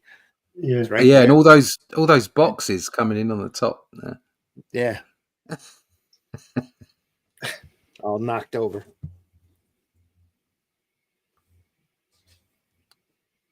Look, the water, it's receding, evaporating from the unbearable heat. There'd be a lot of steam. Oh, look at that. It ended. It ended. Yep. It ended. They went in and it just went puff. Is that just like a little puff of smoke? Yeah. Poof. Poof. And then the whole thing was just a joke by aliens at the end or something. Class dismissed, yeah. Look at that. Sounds from another world. That's fantastic, isn't it? Yeah. And that is my story, children. That planet was known as Earth. It is not in your textbook maps of the solar system because it exists no longer. But I am and other elders here on Mars exists. Oh no, we remember it well, glowing brightly in our southern skies. Well, that's all for today. Class dismissed. Just in time for the sounds from another world. Zach, look at that. Those lines. How did they do that? Because that's got an incredible glare on it.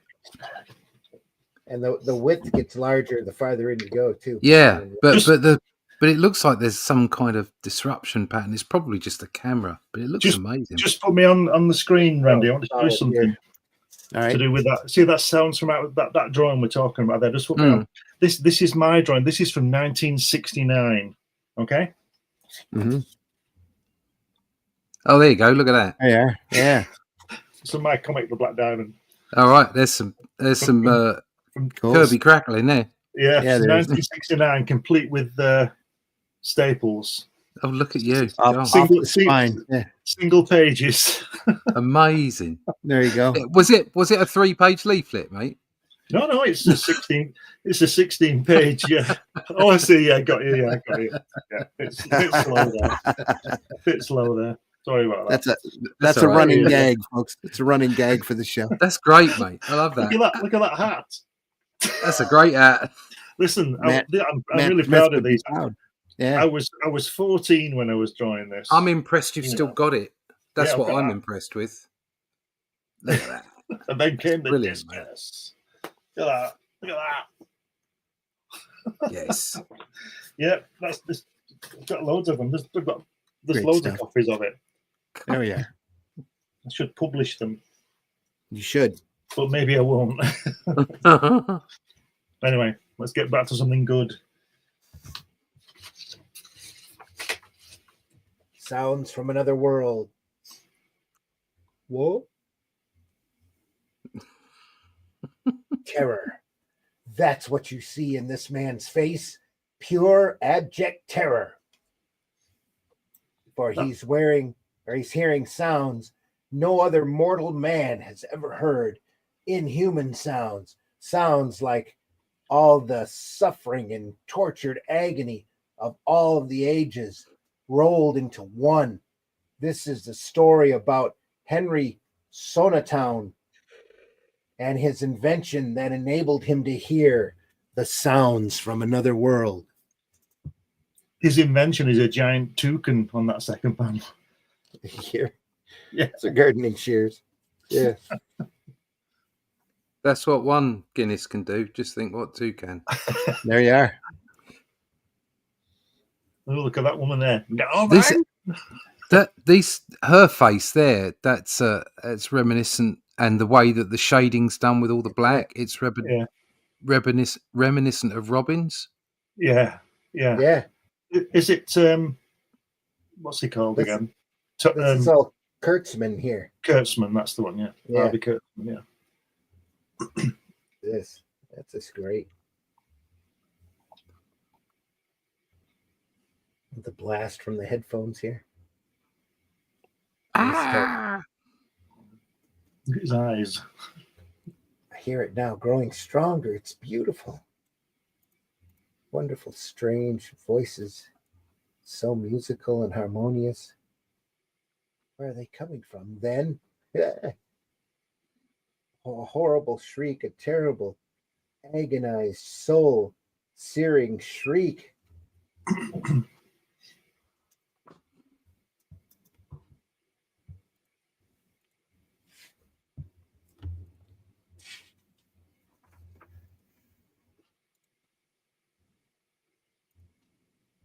That's crazy.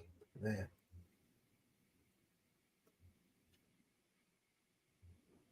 It's very cartoonish running. Yeah. Very Look at that Kurtzman. chop. Yeah, look at that chop into that tree. That run is just fantastic. Isn't it?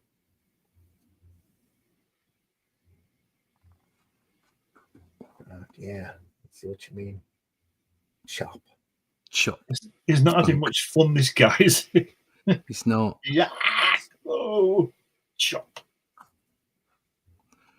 Is it? Can he hear the plants? Yeah. That's what he's hearing, isn't it? Probably, yeah.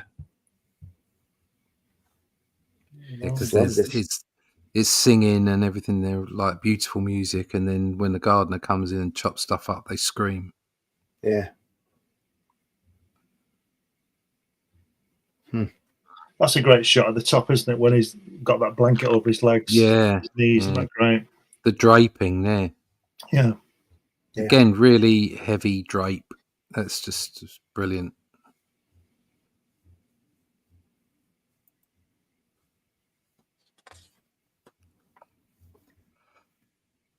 It's getting darker the farther along we go. Yeah, but not the mistake. The axe is in the other way around now. Oops. Ooh. Unless they're looking at it from the other side. Not well. Turn back and you'll see what I mean. It should be the handle should be on the other side, right? Oh, I see what you're saying. Yeah, Yeah, yeah. handle It should should be. be- Yeah. Yeah, if you went the other way round, you'd have a different view, wouldn't you? Yeah, the handle should be first. So Uh, he's rubbish, that Kurtzman, isn't he? Yeah. He's so smart changing the camera angle. You didn't think we'd notice. nobody cares. No, it's a comic. Hey, he's It's changed walked again. over the tree again. Yeah. Crash. Chop, chop. No, look at that crash. Look at that face on the top right there. Don't. Look at that. It's fantastic. Great. It's like Eisner, isn't it? So Very much expression. so. Yeah. And that center panel, you can see Erie in there, can't you? You know, the Sure guy, the 'Cause- bolt guy. Uncle Creepy. Yeah. It's right there. Yeah. Bandage. And it- down, up. Again, that's got a lot of Ditko look to it. Yeah. Look at that bandage on the tree.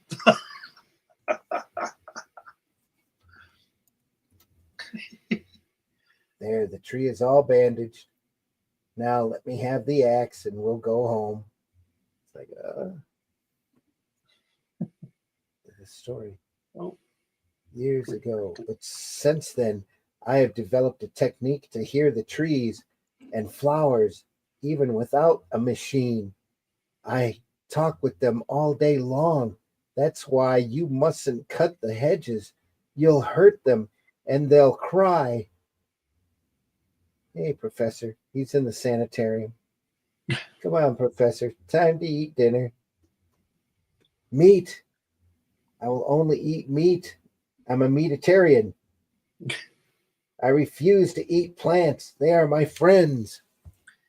Is it called Batgate Sanatorium? Yeah, That's where the It Joker is. is, isn't it? Batgate. Batgate. Is it Arkham Asylum? Formerly Arkham Asylum. Precursor to Arkham. Look at that. It's fantastic, isn't it? It is. So much fun. Look at the gritted teeth there. Just Yeah. what an expression. I have an incredibly large hand.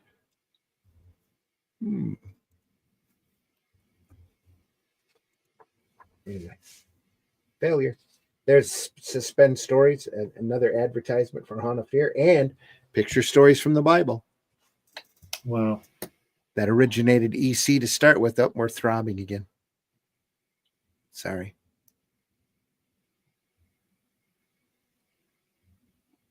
There we go. Wow. That adds in all of the early EC books. Mm. It's one of the I think it was the biggest reprinted comic of all time until Star Wars in '77. Wow. Picture stories from the Bible. Yeah. All the Christian bookstores had it for years, decades.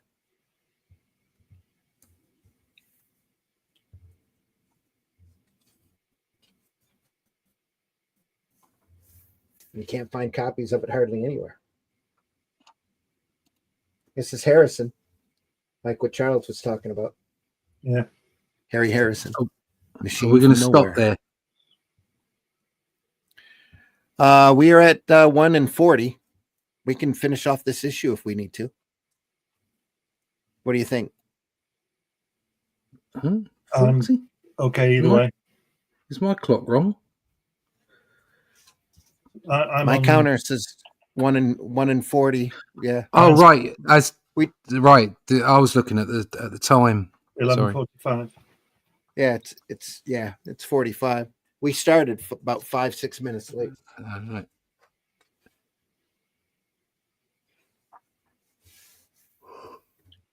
So this is Harry Harrison artwork as well as the writing. Yeah. I'm not sure if he wrote these. I think Gaines and Feldstein wrote the majority of these. He might have just been the artist on this. Odd style, this one. Yeah. So he doesn't stay around for very, very long. Harrison. Sorry, that was me. Apologize.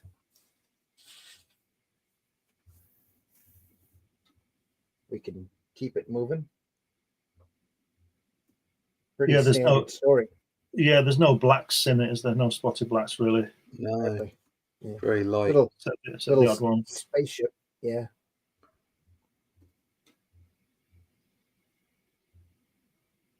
Okay. The camera's doing it again. Jack Kamen. I'm wondering if it was the style that was doing it, because there wasn't enough black in it. Yeah, I don't know, enough to It's focus not- on, maybe. It's not doing it now. wasn't diverse enough. Oh no, I'm sorry. This is angles. I'm thinking. Yeah. Oh. Oh, he's a mechanical man. Oh, it's the guy in the cover. Jack Kamen. Yeah, it's got an open window there for a chest. That's definitely. It looks like Kamen, but it looks like Graham Ingalls went through and inked it. Because look at that feathering work. That's Ingalls right there. Not a doubt. Wasn't But the Graham faces- Ingalls? Wasn't Graham Ingalls in Little House on the Prairie? It's Laura Ingalls. He had one of those little dresses on. That's his mom. Yeah.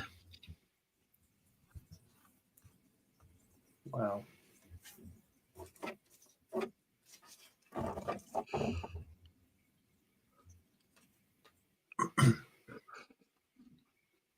This line work here. It's all line work. That's definitely Ingalls, and that's definitely Jack Kamen here. At least it looks a lot like him. Maybe the two of them did the story together. That's a nice shot on the first page, the last panel with that shadow over that bottle. Yeah. That's really nice, that. This guy needs a pipe. He does. He needs a pipe, and then later on, he needs a skin-tight blue suit with a 4 on the chest.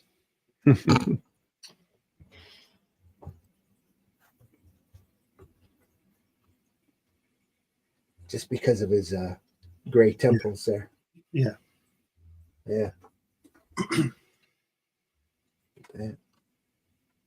So he's made this robot in this to look like him. Yeah. And now he's taken over his life. Oh, no. He is for Apple. That's always the danger, though, isn't it? Yeah. AI. Exactly.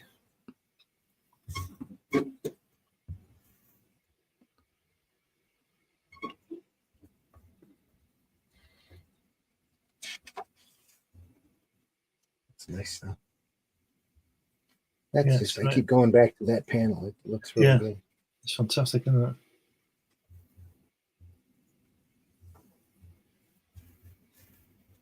Well, that's a nice angle.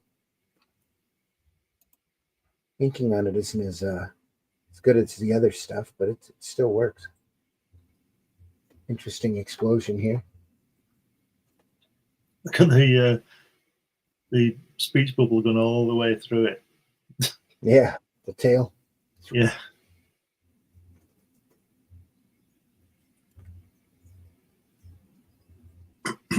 And not a mechanical tint inside. Dr. Einheim, instead of Einstein, Einheim, a product of your genius.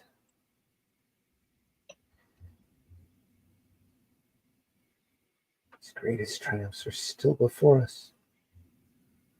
Defense against the atom bomb, then atomic power, to make the world a paradise for all men, rich and poor, a dream of mankind eventually to come true, thanks to him. His arm's That's a where little the- short isn't it, on that Where's the first story page. in? Yeah. On that, Where up here? where you on the where your finger was there, that arm where he's holding his face in the centre on the first page, there, little short his arm. Yeah. Yeah, especially compared to that arm. Yeah. Judge.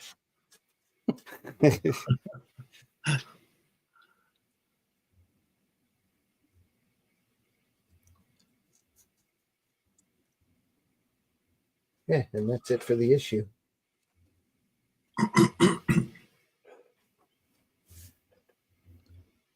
Good Lord. These science fiction programs are certainly becoming ridiculous. Oh no, he's come through the window. It's those Martians again. It's always Martians. They've got 4 arms as well. Yeah. Really skinny arms. He's got a little Jacob's ladder thing working between his antenna, too. Mm. And by the looks of it, no eyelids. No way to blink. Yeah. Yeah, they remind me of Wood's the Mars Attacks cards. Yeah. Oh, yeah. Yep.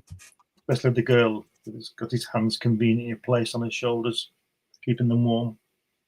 Yeah. His hands, I'm talking about. Yeah. Uh-huh. Yeah, this guy's Mr. Surprise, isn't he? Oh, this guy? Yeah. He's constant. Yeah. Yeah. It's Warren Beatty, isn't it? Yeah. Warren Beatty and Madonna. Warren Beatty, Madonna, and Mr. Bean. Hello.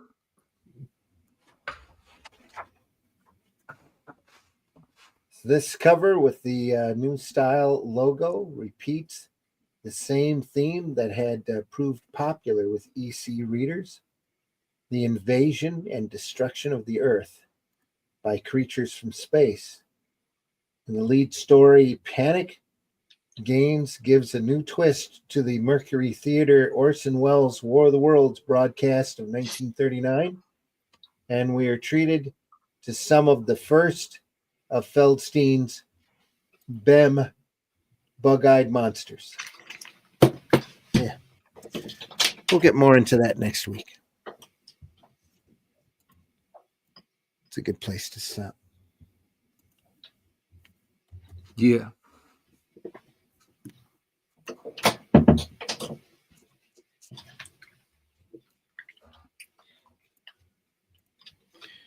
Well, that was what, the first 3 weird sciences I believe we went through.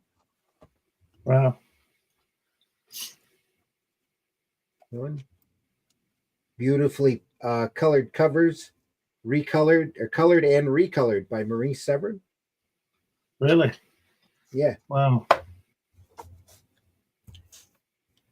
They had her go through, and they ended up using the same coloring system, from what I understand. She went through and recolor keyed all of the covers with that little IMC or CMYK notations or RBG numbers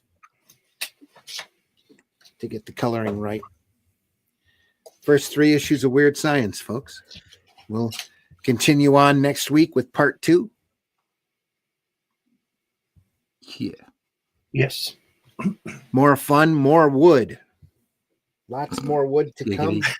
Just great stuff coming up. Everybody's style matures and the stories get better, and they start stealing from Ray Bradbury and all sorts of fun stuff. So, Good stuff. yeah. Classic material. It's great. That's brilliant when he's watching him, when they're watching the TV and then he's coming through the door. It's just fantastic. And he's been surprised all the way from his planet. He's saying yeah, on that television screen, he's going, "Hello, Mum." Yeah. Well, a good way to do him in is just shine a light at him. So, it's just, bright lights are his weakness. That's all that My space travel he's son had. went to conquer Earth, and all I got was this T-shirt. They should have done, they should have done a mirror of his view, seeing them on the screen. Oh no, it gets very meta. Then it just goes off into infinity. Matt Black says, where's the part where they make the doll into a woman, Kelly LeBrock, and the part when Chad Bill Paxton, RIP, gets changed into a moron? Or did I miss that part? Yeah, you missed that part, Matt Black. Sorry for not, you weren't here in time.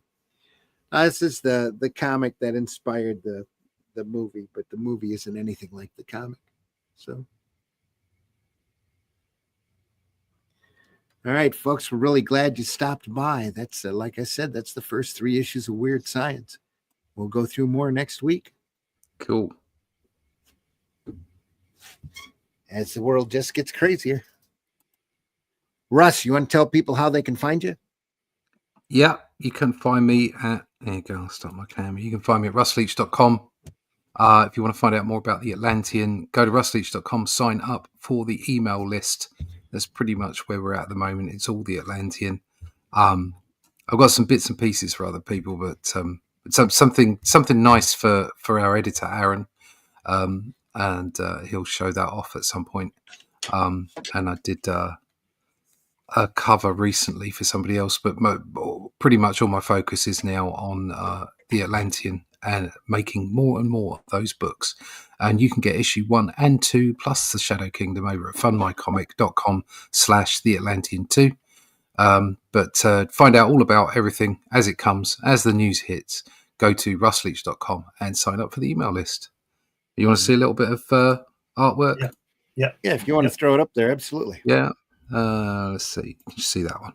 You can see more on the campaign, though. Fundmycomic.com. Go over there and take a look. There's a nice little sequence of artwork there. Here we go. There's 5 pages there that you can see. So, oh, look at that. It's all inked with a wash, and quite pleased with that. It's just coming out okay. Yeah. Jana's looking a bit surprised because she works out who Cull actually is, and dropped to her knees, begging for to be forgiven. So, yeah. That's that. Nice drop to the knee shot there. Nice drop to the knee shot. There you go. Okay. So that's it. That's all done. Great stuff. And again, more information on that over at russleach.com. So, and fundmycomic.com. We are on the front page, I believe, 54 backers last time I looked. So, looking real good. Glenn, tell folks how they can find you. Yeah, usual places. If you want to look at my 12 books I've published, go to Amazon. They're all on there, various subjects, science fiction and all kinds of stuff on there, children's books, everything. But if you just put my name in Google, you'll find something, with what I do and everything. So just basically Amazon and Google, just put my name in and you'll find it. All right.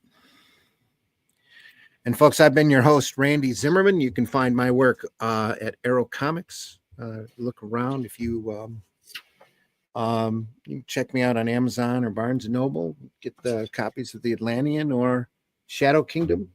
Pretty soon we'll have an Arrow Comics store as soon as I find the time to be able to put it up there on Fund My Comic, where some of the other works that I've done will be available. I've been doing this for quite a while, so there's a lot of stuff to show you. My next convention's the Grand Rapids Con in Kalamazoo in April here in Michigan. So if you get a chance to stop by and let me know that you saw this podcast, I'll give you a free Arrow comic just for stopping in. Appreciate you very much for stopping by. We all do. Mm-hmm.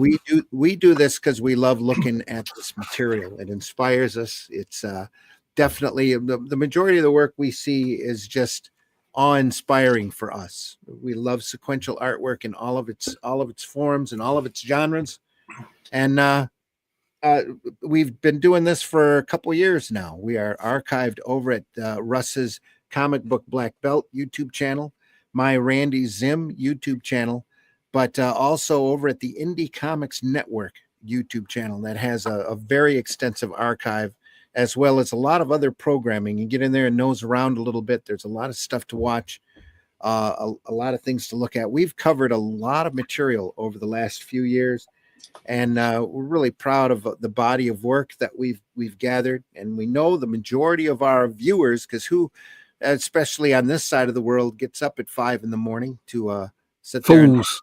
comic art. We deeply appreciate it when you do.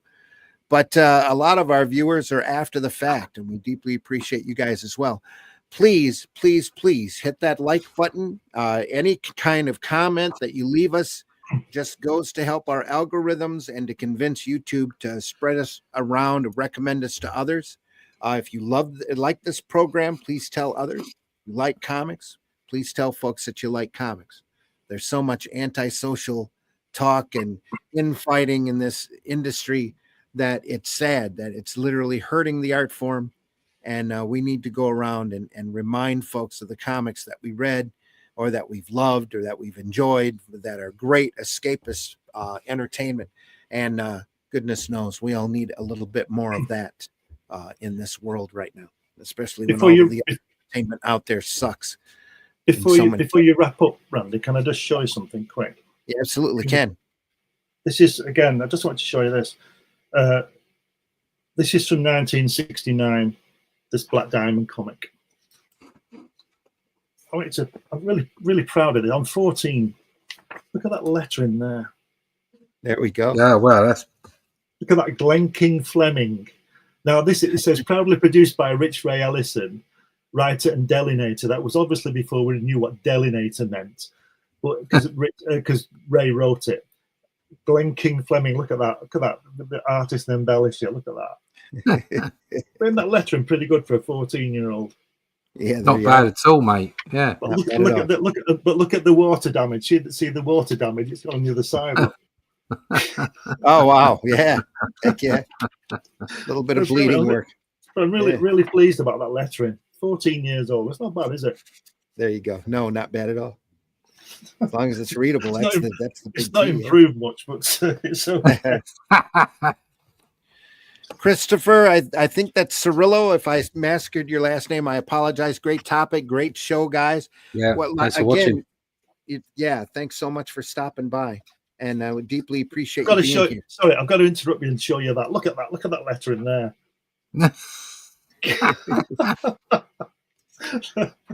Sorry, a lot of Marvel inspiration sitting right there. Just a bit. Yeah. Sorry about that. You misspelt discos. Yeah. Sure did. Again, folks, thanks so much for stopping by. Tell your friends, swing by more often. Go visit your local retailer because they can really use your help right now. And you never know the great stuff that you're going to find in those boxes, especially the ones maybe sitting on the floor, might have been there and ignored for years. Go through and take a look. There's so much great sequential artwork out there waiting for you to discover. If you've got something that you want us to look at, definitely let us know, and we'll take it under consideration. Take a look at our back catalog. We've covered a lot of things, and there's so much more material coming up. April will be dedicated to humor, probably looking at some great underground Freak Brothers material, whatever we can show on YouTube and not get into trouble with. We'll see how that goes. Sipieri. That's serious underground stuff. I was thinking more humor material. Yeah. But again, so many great artists from all over the world combining words and pictures into a fantastic form of entertainment. And we can't stress it enough how much we love it, how much we love you being here, how much we hope you enjoyed this program. And please tell your friends. We'll be back on Sunday. We do this again on Sunday mornings. It's Sunday, 9 a.m. Eastern. And on that show, we're going to be looking closer at Crime Does Not Pay, which is a fantastic crime comic series from the 50s. That was one of the main prompts and inspirations for the Comic Code Authority because it was so violent and sexist. And yay! Randy, would it be possible to do a sort of an X-rated thing on a special time or something to do so we can show the area and stuff? I think we might be able to get away with it artistic wise, but if we did, we would probably eventually somebody would complain and we'd get it slammed on YouTube. I'm almost positive we can do it on Rumble, but I'd have to check.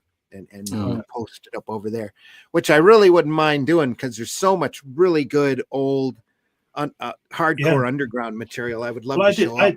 I did an entire issue of Crikey with regard to that, issue 10, which got Jane. It's got Jane from the 40s and that Wicked Wonder and all that kind of stuff. Yeah, Jane was always getting a... Yeah, by the end of the strip, she was always down to her undies, yeah.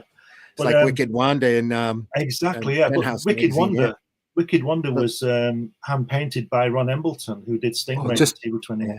Little Annie Fanny by Kurtzman and Elder in Playboy, just classic material. AXA always had them out, always.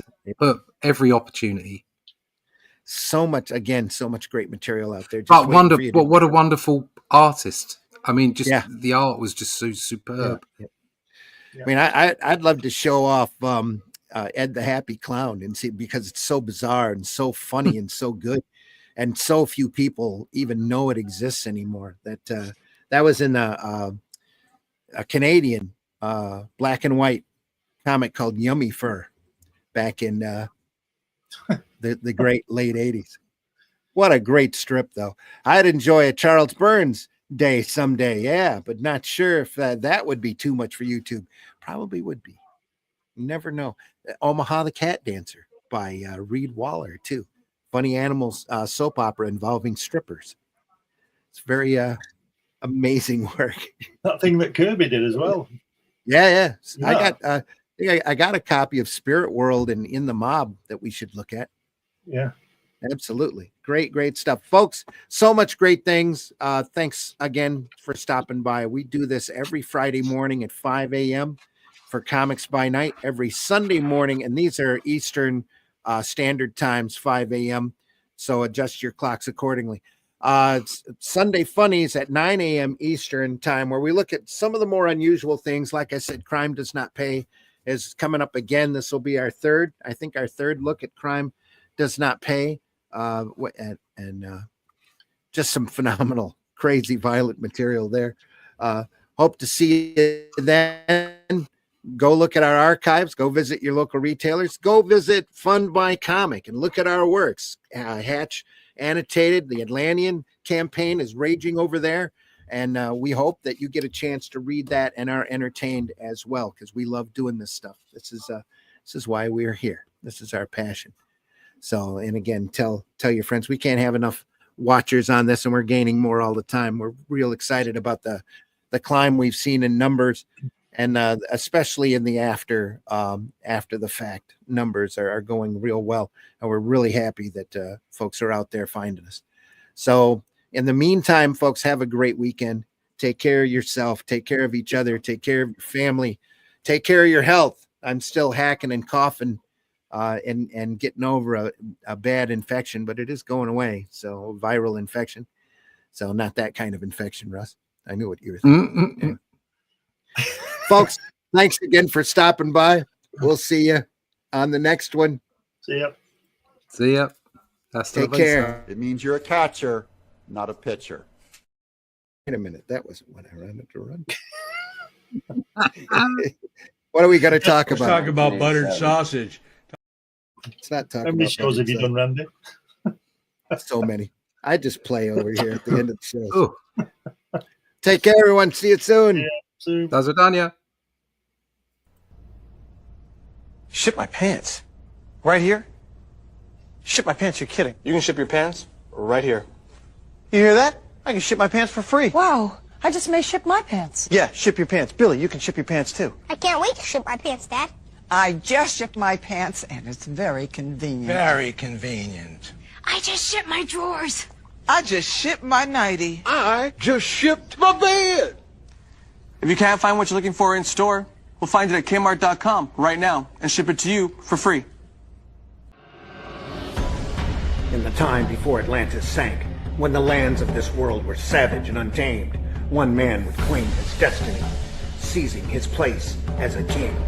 After defending his throne and learning the devastating truth of the Serpent Kingdom and its deadly cults, King Kull in his right hand ruled the Spear Slayer, make a solemn vow to hunt down and destroy the hidden empire of these serpent demons. These are the tales of those journeys. This is the Atlantean. Tales inspired by the brilliance of Robert E. Howard, featuring his first barbarian characters as introduced in the pages of his classic tale, The Shadow Kingdom. Each volume contains beautifully painted covers and around 50 pages of original black and white art and story, featuring classic sword and sorcery adventures you don't want to miss. Join us on these epic adventures and sign up now for news with the email list at russleach.com. Bring your axe and prepare for battle. Do you draw the Flintstones naked? There's a market for that. Joke's on you, bitch. I love this shit.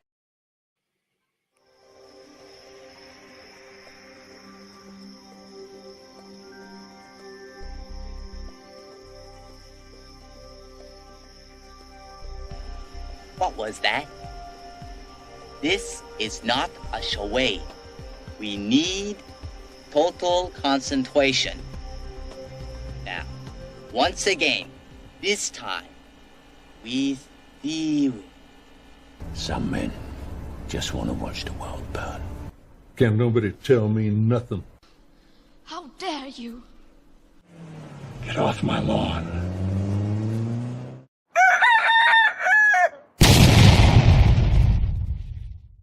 Type of holes people prefer. Donut holes or Hardy's new biscuit holes?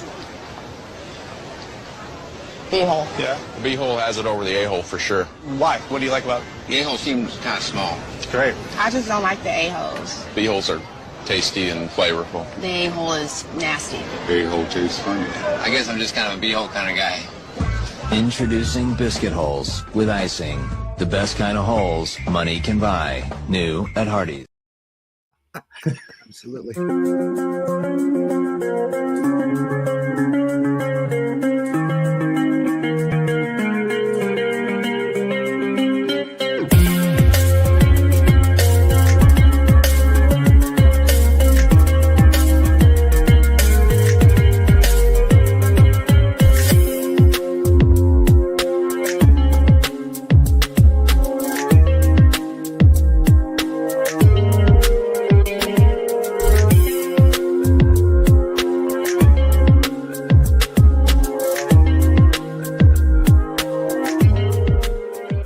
Taste the biscuit, taste the goodness of the biscuit.